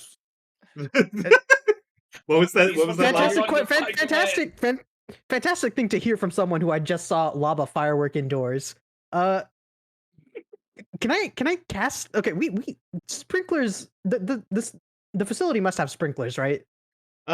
Yes, and I think I know exactly what you're trying to do. Let me check to see. So if I that want to works, cast on the sprinklers. Oh, well, actually, okay. There's probably not spontaneous fires, right? It's like no let me- active fire is going on, probably. No, like there's like puffs. Of, Okay, so- there's like a couple. Like it's mostly smokeless fire because it's not really burning any fuel other than like magic. Let me Okay, go ahead and check. The thing is, I don't think sprinklers are actually electronic. I think they work off of like. I don't think they have yeah. like a smoke sensor, so I don't think on One- off works on that. Yeah, one of So them. in any the case- ones from that okay. the ones from that period tend to work with glass Ampoules? tubes that break Yeah. break at a certain temperature. Yeah, So it's got to Right. get it's got to go up to like say 300 degrees Celsius before they activate. Well, that's pretty Exactly. high. Oh Hmm. Jesus! Why do you know Okay, that? I'm. I know things. No, yeah, I think I've Don't heard some of question that where for you. Fiend No, gets her it's- knowledge So from. anyway, I think I Fair, probably will fair. dash instead, and so I'll have 30 more move. I'll grab a fire extinguisher And because then- I'm Alright, Sayaka. but and I'm gonna be over here, and I'm not gonna use my full movement here. I'm just gonna go. Okay, what's going on? Why are you throwing explosives in here? At that angle, I'm going to go ahead and say you can see the anatomy models that are moving and twitching and Okay, like okay. jerking around. Why are we destroying school property here? I'm gonna turn and yell, Kitaro, get out of here! These demons are not my subjects. I do not know what they seek. I think that's my they entire are turn, right? attacking us for our power. Mhm. I shout, "This is your doing, Artificer." I'm gonna Okay, go I've ahead. heard- I'm I've gonna heard go grab ahead. him. I'm clocking this, at least a little bit of the aggression. I think I go ahead and actually roll me a history. Go ahead and roll me a history check, Michi, Sure. because I Yeah, whether or not I we- know that, yeah. yeah, just because like artificer is like a very specific like term, and like you know that he's been doing a lot of like weird experiments, like that's the rumor going around school, and you like you've done like a preliminary investigation, but just to see like how much you know about what he's actually trying to do. You said history? Yes, knowledge history. That's a 15. You know that he is attempting to like he has been requesting like a ton of like cultural artifacts from like the anthropology department. You don't know exactly what he's doing with them, but you've heard a lot of grumbling that like a lot of shit's coming back completely destroyed. And like he's still somehow able to like obtain like these artifacts. Like somebody is still facilitating him. Okay. All right, good to know. Do I know the term or not? Artificer. Once again, artificer is much more of like a D&D class thing. What Saw Saw is not necessarily. Let's say I have some mechanics with me, because like that's kind of the. Well, the I mean, if there's a more appropriate in you, it'd be more like you fucking mad scientist or something along those lines. Mechanist or something. I feel like. Yeah. Okay. Like you're more like turning to him and shouting like, "What did you do?" Like as although currently I am wielding a fire extinguisher and not tech, but Well, yeah, but this just seems like a person trying to clean up after their mistakes. Actually, if you'd like, if you'd like to roll like a tool check to fair. see, because you heard that there was like a commotion going on outside. If you want to roll to see like because you had your mnemonic gauntlet like kind of like in the prototyping phase. If you want, you can have strapped that on before you ran out. I'm not gonna like. Yeah, I was wondering about that. Okay, that's sorry. What am I rolling exactly? Is that no? Just did you grab that before you ran out? Like your let's say I did, since it's a whole commotion. Okay, so you see this guy running out, and he's got this like what appears to be like a metal like. Think of it almost like a gauntlet with a spike coming out of it, and it's clearly like it's bulky, and you can clearly tell that this thing is meant to like be rammed into a thing and then fucking stab through it. It's crazy. This is absolutely some mad scientist shit.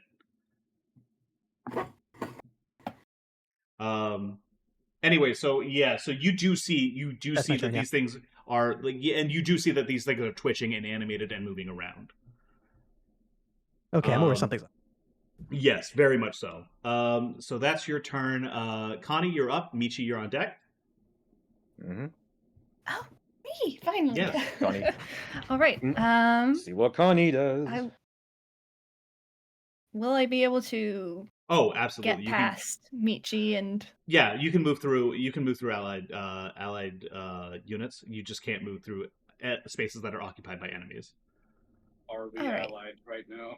Yes. Unless you have skills that let you unless you're about to start shooting fireworks at anyone here, then yeah, we're gonna count that out as allied.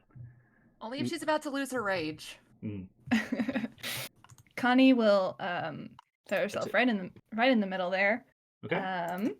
And I'm actually gonna go ahead and move you over here. It's just it snaps me around. Yeah, it's snapping you to weird positions. I'm just gonna go ahead and snap you to like the most appropriate position given like whatever is going on. If you're having trouble. Sorry if I missed it. Is Connie like using anything? She has a giant, like glowing, fucked up big hammer with like what looks like some sort of like cosmic energy, like almost like a black hole, like a model of a black hole in the center. I'll draw it eventually. Give me time. But I have a giant fuck off hammer, and I think I will hit the one that's directly south of me. Okay, so this one right here. Here, give me 1 second. I don't know why it keeps taking me out the pointer. So that one, like right here. Okay. Go ahead and roll. Give me an attack roll.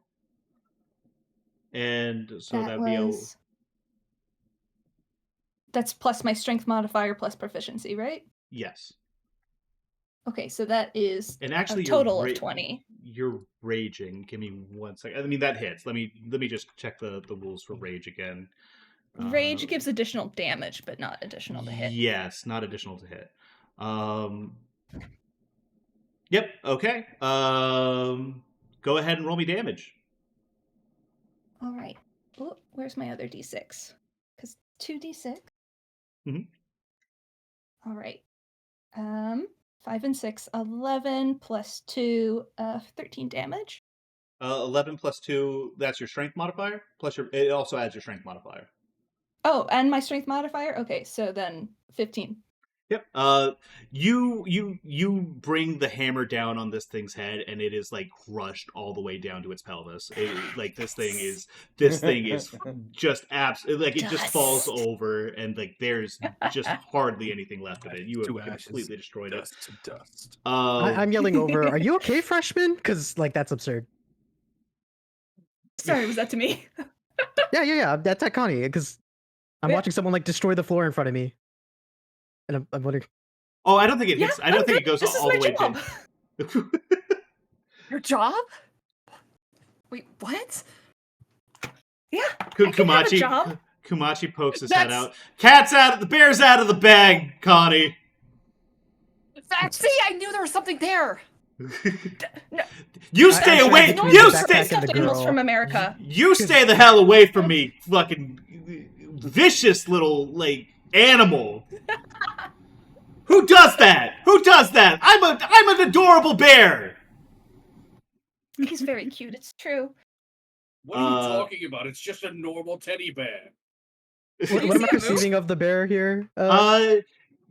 Give me an Arcana check, actually. Doing so. That is 20, not natural. Okay, dirty 20. We'll go at Yes. you. There's like there's like a moment where there's like almost like a haze over the backpack, but then like you like blink a couple times, and then all of a sudden, like very very clearly, there is a teddy bear made of starlight that is moving and talking around, like talking and moving around. That's Yo, my who brought a little talking guy. bear? Anyways, we have that is Connie's turn, unless you want to do a bonus action. Well, no, wait. I don't think you have any kind of reckless attack at this point. Okay, so that is Nope. your turn. Then we have Michi, and then Ayumu on deck. Is that one in front of us on crushed? Or No, she got the one that was directly south of her. She okay. did not get the one that Ayumu was hitting. What? I figured he had it handled. How fucked up is that one? These all of these are undamaged, I believe. Oh, okay. Yeah, all of those are undamaged. Can I move I don't away? know. Considering that one's got two other people around it, can I move away from it without pulling an opportunity attack? not? You would be within the. You're technically not within 5. It's tight, especially considering the close things to the hallway. If you wanted to advance forward, like if you say you wanted to like go right here, I would say that you wouldn't provoke an opportunity attack. But if you took a step Okay. backwards, you would. Okay. So if I wanted to get to like there would be that would be that would be too so, like, far. I could But get like to if, there. yes, absolutely. Okay. All right. I'll move to here and I will attack. I'm gonna go ahead. And Damn it. No, sorry. I'm just gonna go ahead and Yeah. move these forward into like a more like. This is like actually where they would be. They keep like I said, they're snapping to weird interstitials. Yeah. Okay. I'll attack. I'll attack this guy. Okay. Go ahead and roll me attack. 6 plus. That's 12. 12. We're gonna go ahead. That does not hit, unfortunately. Is there anything else you would like to do with your turn? I don't know. Like, actually, you haven't even taken you haven't even taken a hit yet, so second wind doesn't really do anything. No, I guess that's it. Taking a hit? No one has taken a hit so far. This is like these guys really fucked up their attack rolls. All right. Bonus actions. I can't chuck anything with bonus action, can I? No. Okay. No, not really. You could do like an item interaction or something if you had something, but I don't think you have anything that can be used like that. Nah. All right. That is a Yumu. It's your go, and then Stuff is next. So he's going to snap back into the fight. He's going to reel back and punch this skeleton as hard as he can with his knuckles. Okay. Whoops. One Once again, second. describe to me. It's been a while since I kind of homebrewed those together. Do you what is the plus minus on the attack to the attack roll to the damage it does? So it is 1d10 d20 plus 3 plus dex plus proficiency minus 1 on the first attack. Mhm. And you put second attack, which I assume I don't have yet. Even I've got an unarmed strike as like a bonus action, but I think I that'd don't be have more. Yeah, no key points or anything like that. I later, think yeah. well, like unarmed attacks, like you can like that counts as dual wielding. Like Yes. it works like dual wielding. So you would have a second attack on your bonus action, I believe. Yes. Or no, not on your Um, bonus action, but like just as a second attack as part of like your thing. Right, and I'll describe the damage if I get there. Do I count as flanking because I'm with Connie? Yes, you do.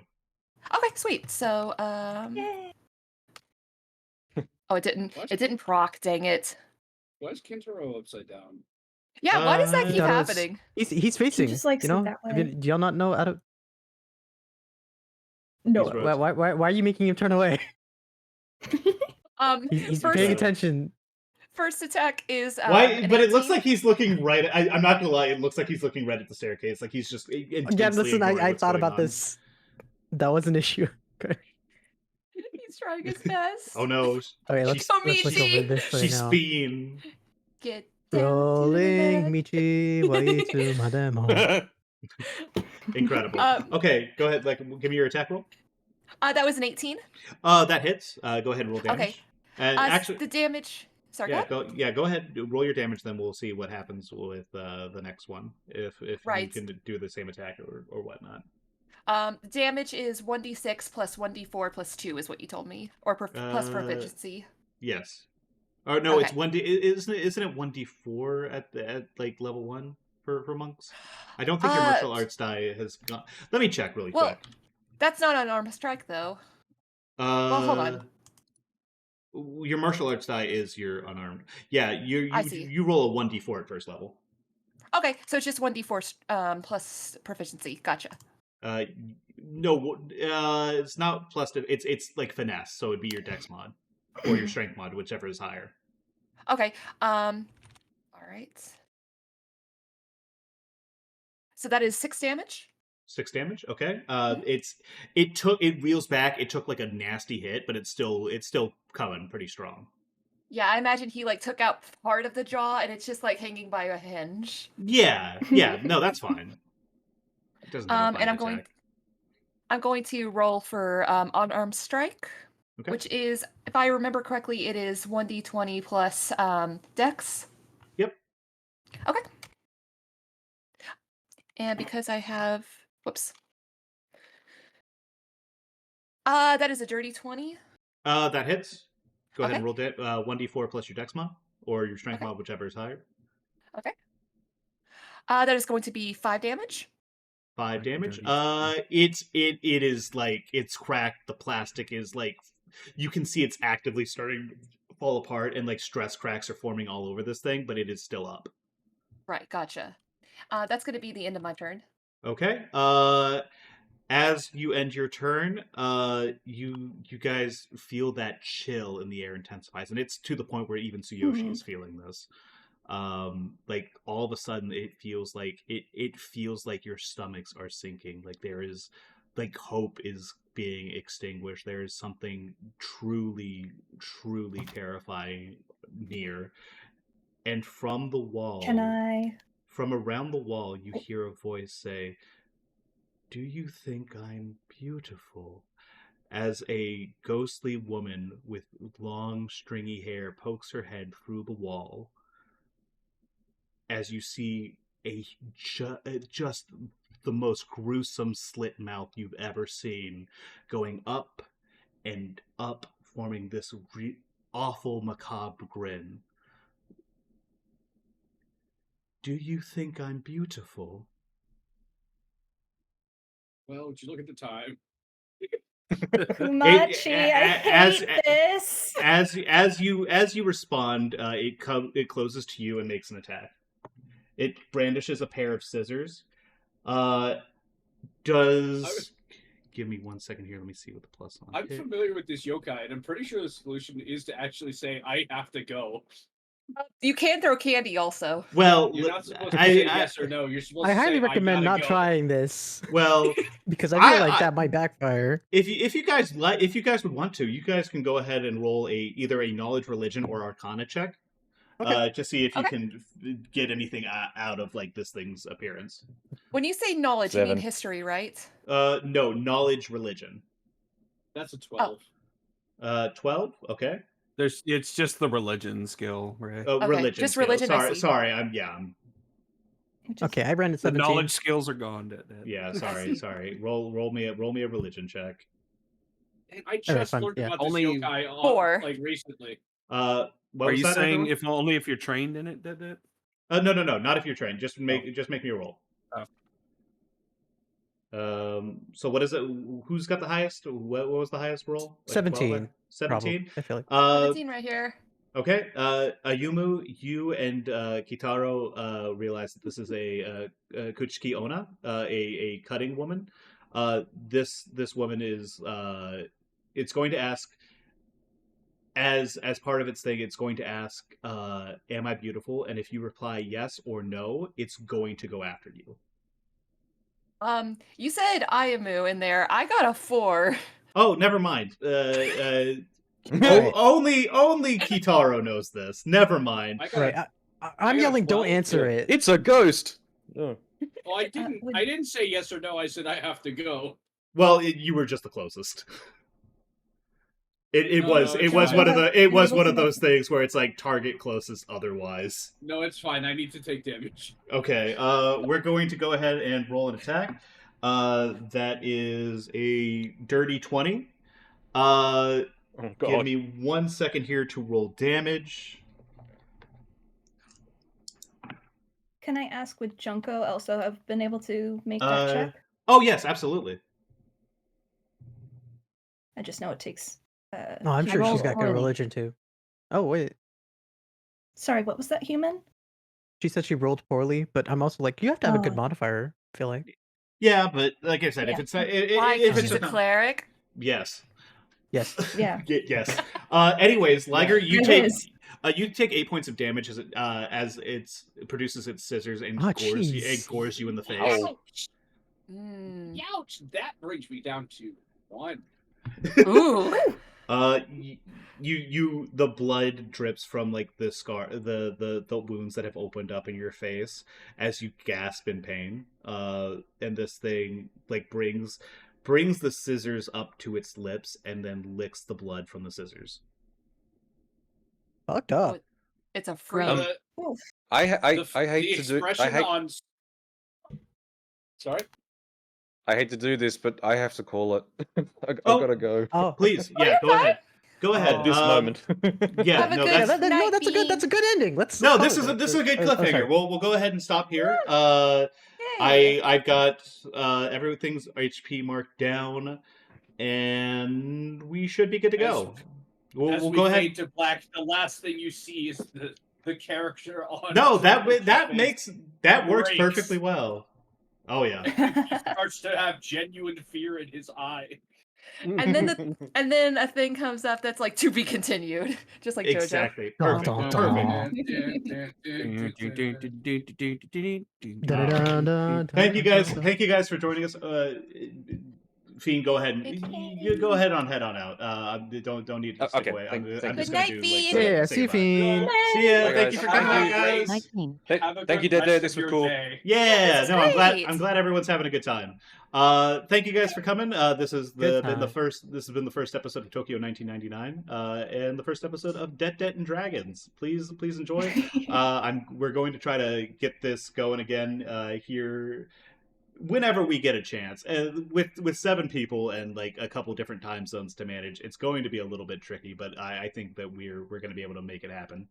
You guys take Tomorrow. care. Yeah, I don't think that's going to work. I'm free. I always say this free. tomorrow, but if we, I mean, that's 3 of us are in there, so Yeah. My Well- Thursday is free now. I'll ask Fiend. Let's see if Yeah, we can. sorry, Yeah, man. You know what? We'll see what's going on. If it works out, it works out. We'll try to have it happen as soon as I know what's going on. I'll let everyone know on the Discord. Yay. In the meantime, thank you guys for coming out, and we will see you guys later. Bye bye. Bye. Bye yo.